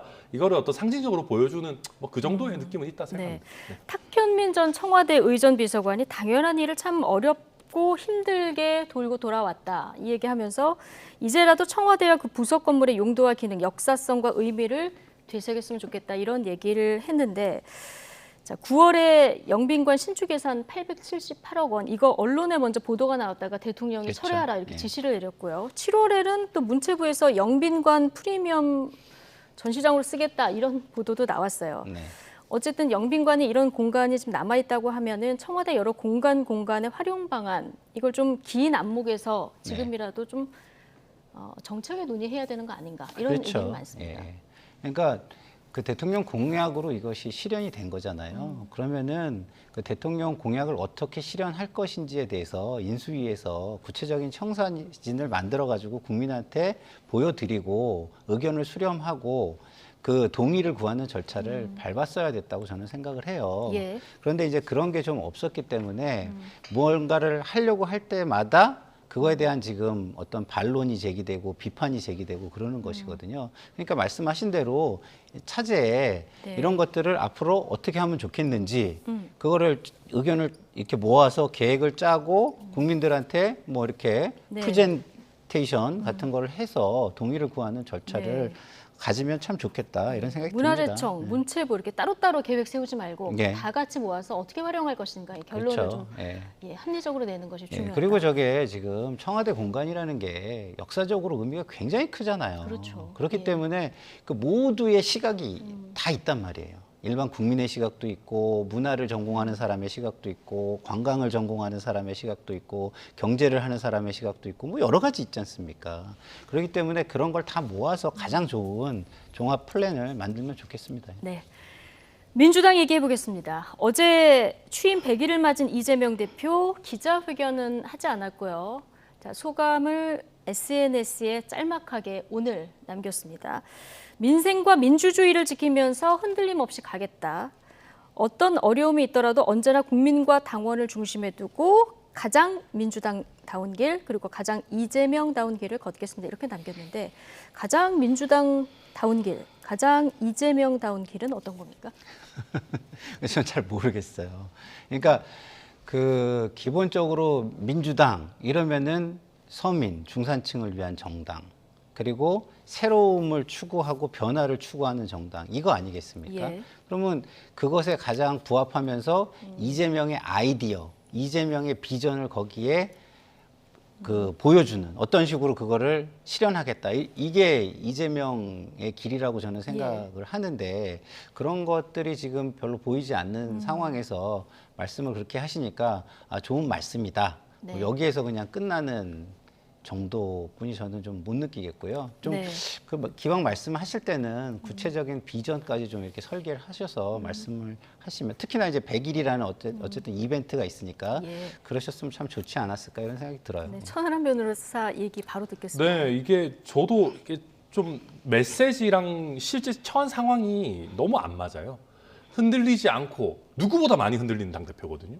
게다가 이재명답게 가겠다. 이재명답게 가는 거면은 기자회견을 하셨어야죠. 예. 사실 이재명 대표가 다변이고 달변이십니다. 지금까지 그리고 본인이 여러 가지 상황에서 본인의 포지션을 명확하게 국민들에게 얘기하면서 뭐 다소 포퓰리즘적이다라는 비판을 받더라도 여론과 함께 호흡하면서 지금 민주당이라는 거대 정당의 대선 후보도 되고 당대표도 되신 거거든요.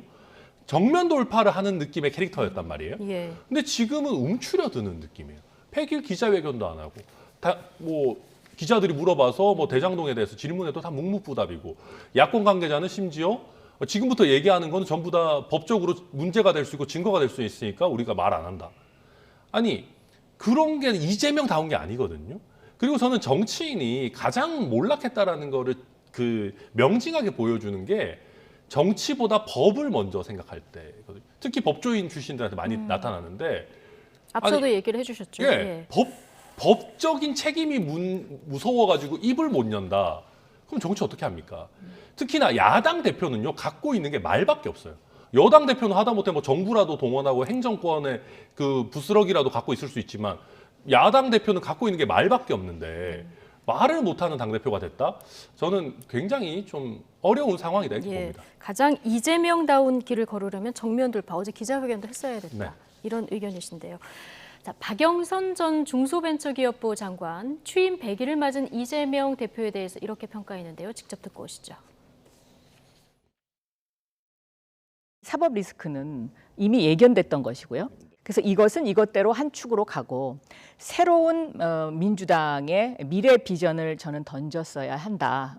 이재명 당대표 취임 이후에 지금까지 100일 동안 이러한 새로운 미래 비전, 그다음에 민주당의 새로운 이미지 이런 것들이 형성되지 못했다는 것이 굉장히 저는 아쉽다 이렇게 생각하고 있습니다. 민주당이 과감히 저는 털고 공천권을 당대표가 갖지 않고 국민에게 돌려주는 디지털 정당으로 가야 된다. 다오 시스템을 도입해야 된다.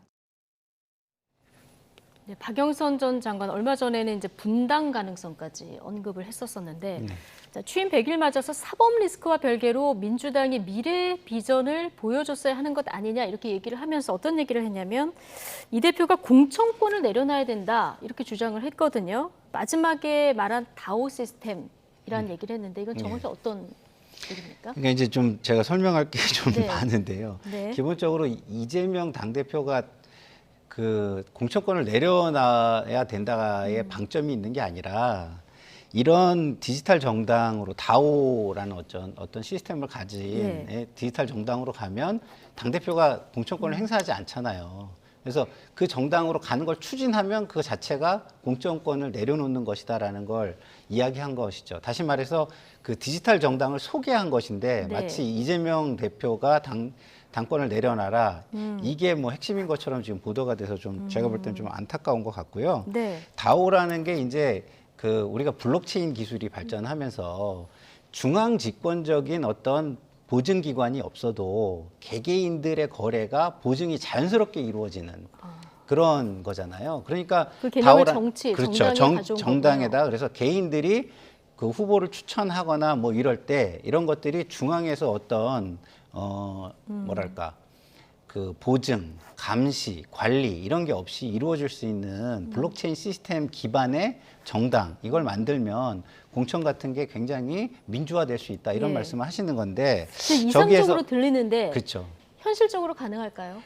저게 보완할 게 몇 가지가 있어요. 하나는 기본적으로는 우리가 선거를 치르면 그 결과를 담보해야 되잖아요. 그렇기 때문에 선거인 명부라는 게 존재하는 겁니다.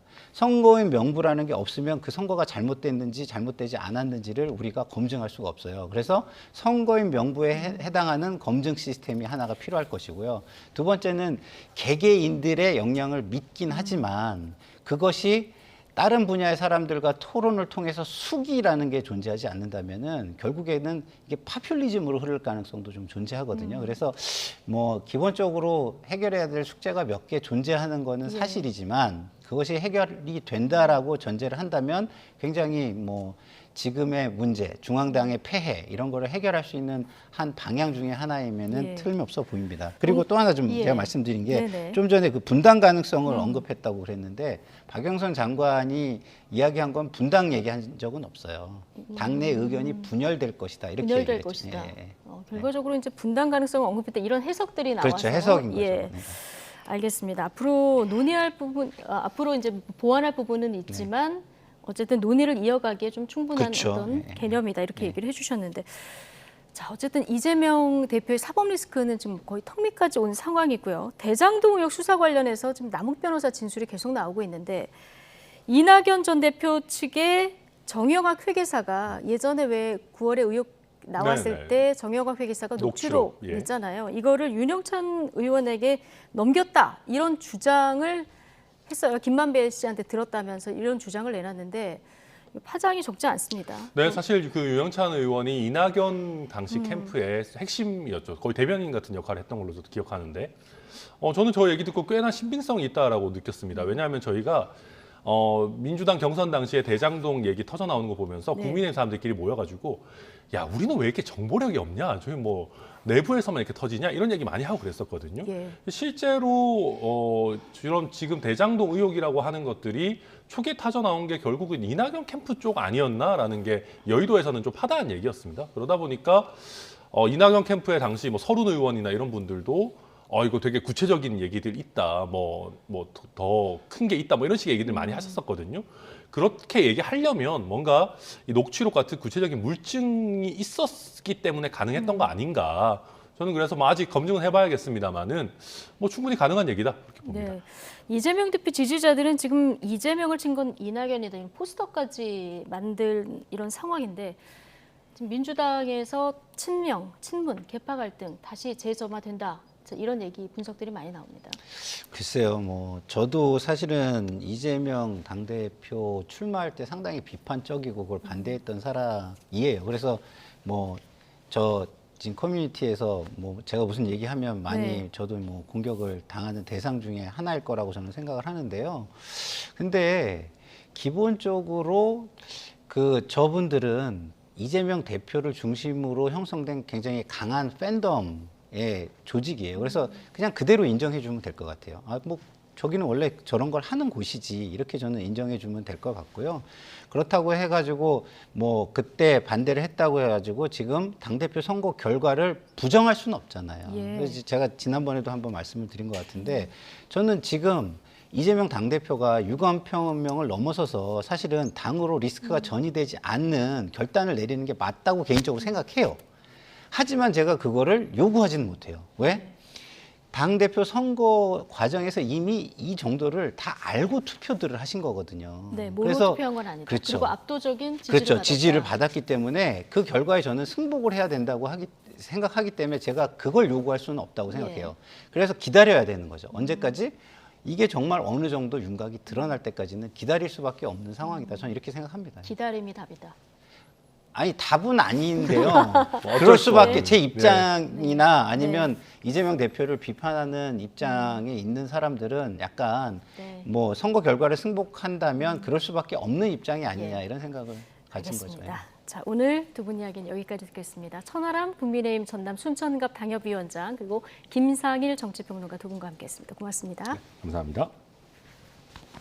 고생하셨습니다.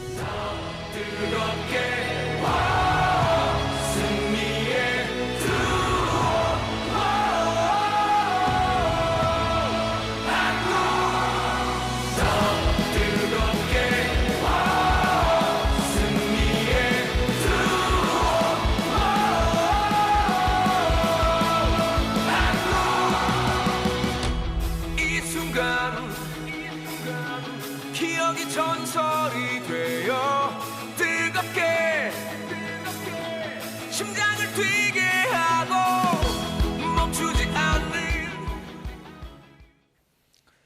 네, 월드컵 소식 정리해 보겠습니다. 축구 대표팀 손흥민은 얼굴뼈가 부러지는 중상에도 마스크를 쓴 채 4경기 모두 풀타임을 소화했습니다. 1%의 가능성만 있다면 달리겠다. 이러한 캡틴의 한마디가 대표팀을 이끄는 투혼의 불씨가 됐습니다. 카타르 현지에서 허재원 기자입니다. 손흥민은 월드컵 첫 경기 우루과이전을 3주 앞두고 얼굴뼈가 부러지는 중상을 당해 수술을 받았습니다. 최소 2달의 회복 기간이 필요하다고 했지만 특수 제작된 검은 마스크를 들고 카타르 땅을 밟았습니다. 잘 왔으니까 몸 잘 만들어서 선수라고 잊지 못할 월드컵을 만들고 돌아가고 싶습니다. 아직 붓기가 남아있는 얼굴로 손흥민은 훈련 첫날부터 태극전사들의 투혼을 일깨웠습니다.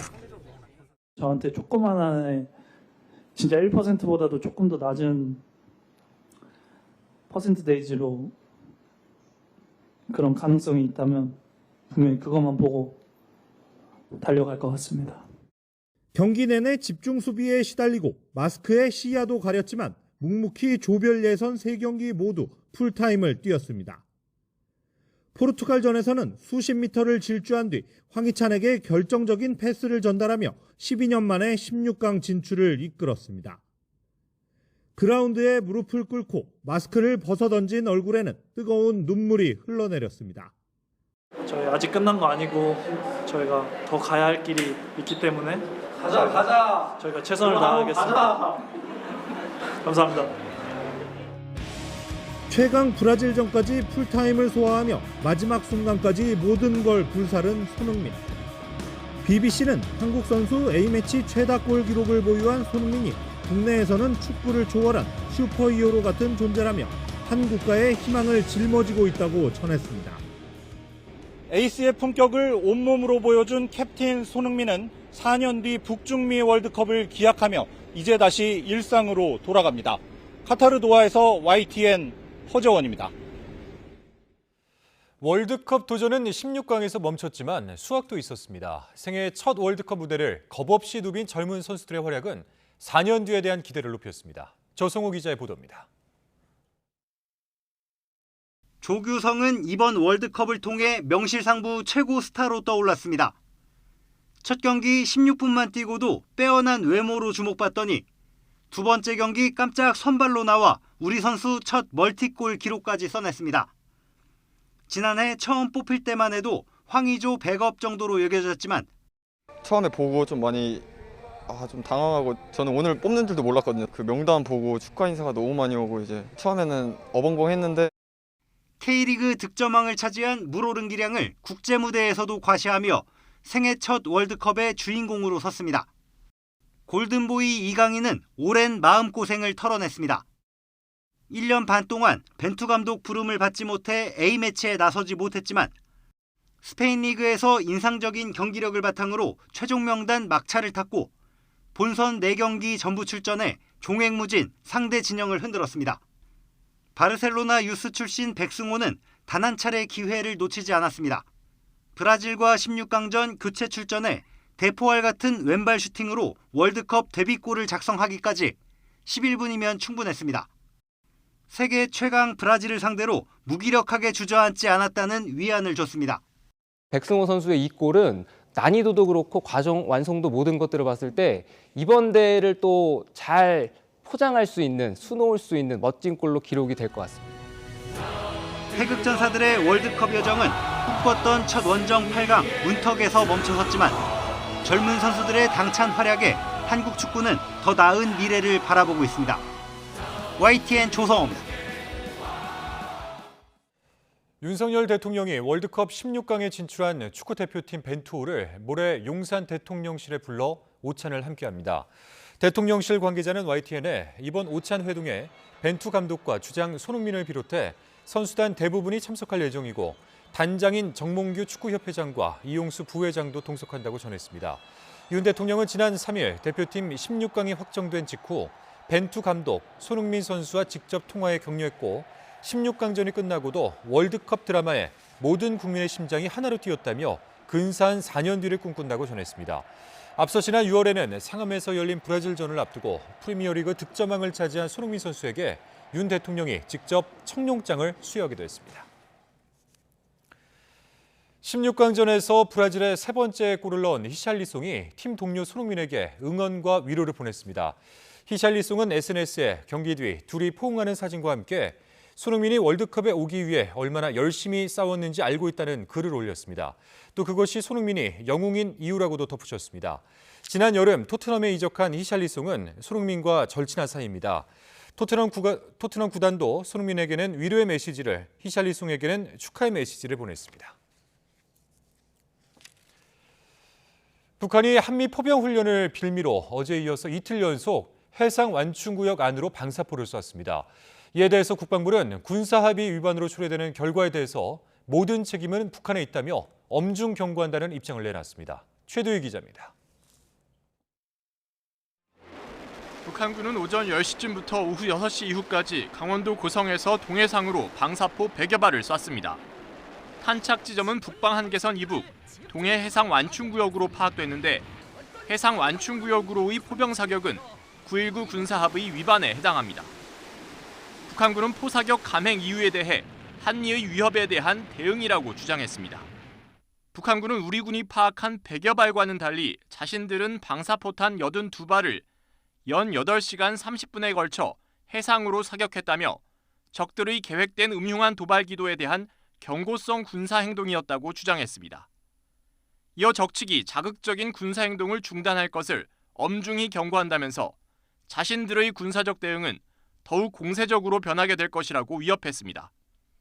앞서 북한은 어제도 동서해상 완충구역에 방사포 130여 발을 쏘며 9.19 군사합의를 위반한 뒤 한미연합 포병훈련 탓을 했습니다. 북측의 이딴 도발은 한미 군사훈련에 대한 강경 대응 기조를 유지하려는 차원으로 해석됩니다. 대남 적개심 고조에 따른 맞대응 성격이 상당히 이제 내포되어 있고요. 어떤 식으로든 한미 군사훈련에 대해서는 강대강 대응을 하겠다는 그 기조를 유지해야 될 그런 상황이라고 지금 보여집니다. 북측 주장에 대해 국방부는 한미 포병훈련은 9.19 군사합의에 어긋나지 않는 정상적 훈련이라고 반박했습니다. 또 북측이 합의 위반에 해당하는 해상 포사격을 반복하는 행위를 결코 용납할 수 없다며 합의 위반으로 초래되는 결과에 대한 책임은 북한에 있음을 엄중 경고한다고 강조했습니다. YTN 최두입니다. 2022 개정교육과정 최종 심의안에도 성평등 용어가 빠지고 자유민주주의 표기는 유지됐습니다. 교육부는 개정교육과정 행정예고기간 접수된 1,574건의 의견을 검토한 끝에 이 같은 내용의 최종안을 국가교육위원회에 제출했다고 밝혔습니다.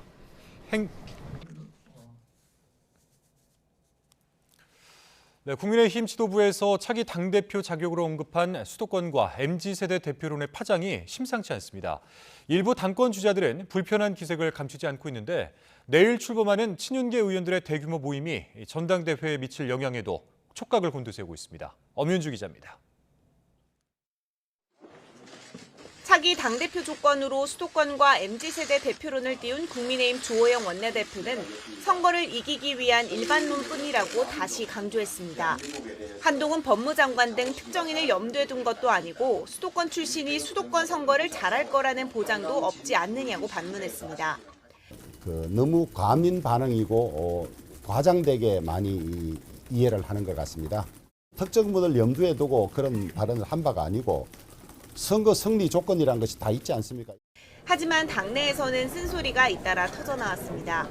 대표적인 윤핵관 장제원 의원은 국회 현안이 얼마나 많은데 원내대표가 왜 이 시점에 그런 말을 해서 전당대회를 왜소하게 만드느냐고 직격했습니다. 당권 도전 가능성을 열어두고 있는 나경원 전 의원도 성에 차지 않는다는 주호영 원내대표의 발언에 상당히 유감이라고 날을 세웠습니다. 다천 타천 거명되는 당권 주자를 쭉 나열하고 이렇게 비판하시는 부분에 대해서는 상당히 유감입니다. 내부 총질보다 더 나쁜 것이 내부 디스다. 수도권 MZ세대 대표론과 함께 부상한 한동훈 법무장관 차출설과 관련해서는 아직은 현실성이 떨어진다는 전망이 대부분입니다. 당장 법무장관 교체 가능성이 적은 데다 곧장 정치에 입문할 이유도 없다는 겁니다. 국회의원으로서의 여러 가지 어떤 그런 게 없는 상태에서 바로 나와서 한다는 게 간단치는 않다는 것이 우리 당내의 많은 의견입니다. 민주당은 또 이러고 있대요, 지금. 대한민국이 검찰공화국이냐 이러고 이제 공격하겠다고. 당권 경쟁이 본격화하고 있는 가운데 내일은 친윤석열계 의원을 중심으로 한 국민공감이 공식 출범합니다. 친윤계 의원이 주축이 된 국민공감에는 국민의힘 의원 가운데 절반 넘게 참여합니다. 당사자들은 공부 모임일 뿐이라고 확대 해석을 경계하고 있지만 당권 주자들은 전당대회에 미칠 영향을 주시하고 있습니다. YTN 엄윤주입니다. 대통령실은 윤석열 정부의 첫 국빈인 베트남 국가주석과의 만찬 장소를 청와대 영빈관으로 선택했습니다. 청와대를 나온 이후 귀빈맞이 장소가 마땅치 않은 상황에서 앞으로 영빈관을 활용하겠다는 계획인데 국빈이 머물 숙박시설을 만드는 방안도 검토되고 있습니다. 박소정 기자가 보도합니다. 환하게 불이 밝혀진 청와대 영빈관. 용산 시대를 연 윤석열 대통령이 처음으로 국빈 만찬을 개최한 장소는 이곳이었습니다. 양국은 한 배를 타고 평화와 번영의 시대를 향해 희망찬 항해를 시작할 수 있을 것입니다. 건배. 양국 강요뿐 아니라 정재계, 문화계, 스포츠계 인사들까지 참석한 가운데 성대하게 열렸습니다. 애초 지난 5월 한미 정상회담 이후 만찬 장소였던 국립중앙박물관 홀을 쓰는 방안도 검토됐지만 국빈 만찬의 격에 맞는 공간을 찾다 결국 영빈관을 택한 것으로 알려졌습니다. 비판적 시각이 있을 수 있어 고심하기도 했지만 격식을 갖춘 공간이 마땅치 않다고 본 겁니다. 대통령실은 역사와 전통의 계승과 실용적 공간의 재활용이라는 측면이라고 의미 부여했습니다. 소중한 문화유산인 영빈관의 역사와 전통을 계승하면서 국격에 걸맞은 행사를 위해 앞으로도 활용하겠다고 밝혔습니다. 대통령실 관계자는 매우 낡긴 했지만 지난해 전 정부에서 보수공사를 해 깨끗하게 정비한 상태라며 국가 행사를 치르기에 이만한 장소가 없다고 설명했습니다.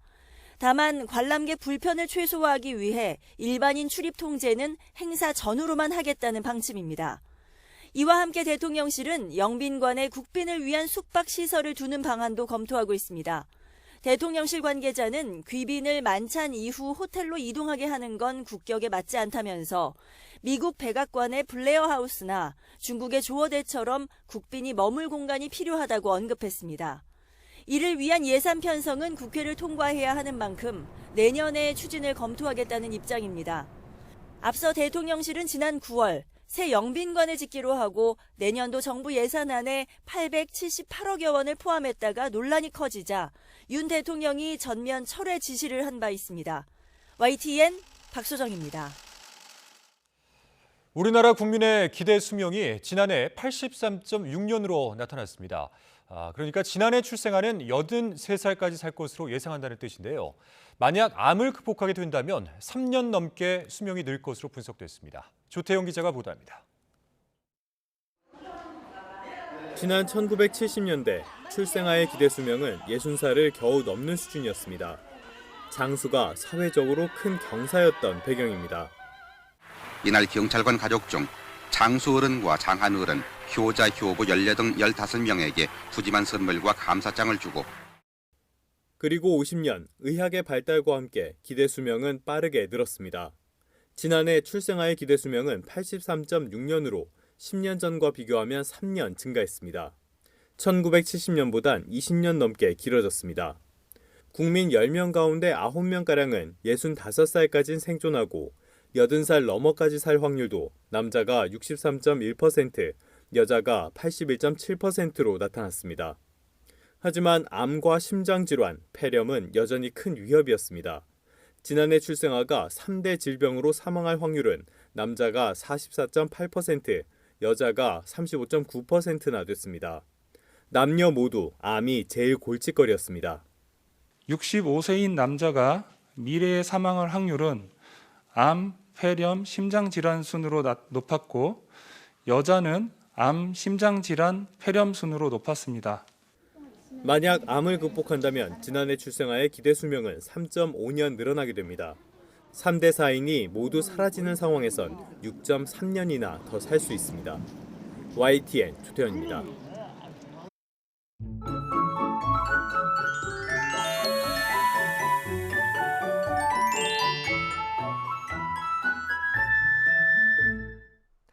강력했던 추위가 물러나면서 내일은 바깥 활동하기 한결 더 수월해지겠습니다. 서울 아침 기온이 영하 1도로 아침에도 오늘보다 3도가량 높아지며 예년 기온을 조금 웃돌겠고 한낮에는 8도까지 오르는 등 오늘보다 또 예년보다 3도가량 높겠습니다.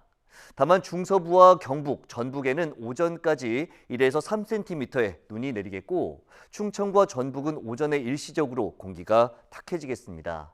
오후에는 대체로 맑은 날씨가 이어지면서 대기가 더욱 메마릅니다. 특히 동해안을 중심으로 건조특보가 내려진 가운데 영동에는 내일까지 바람도 매우 강하게 불겠습니다. 대형 화재가 발생할 가능성이 높은 만큼 화재 예방에 더욱 신경 써주시기 바랍니다.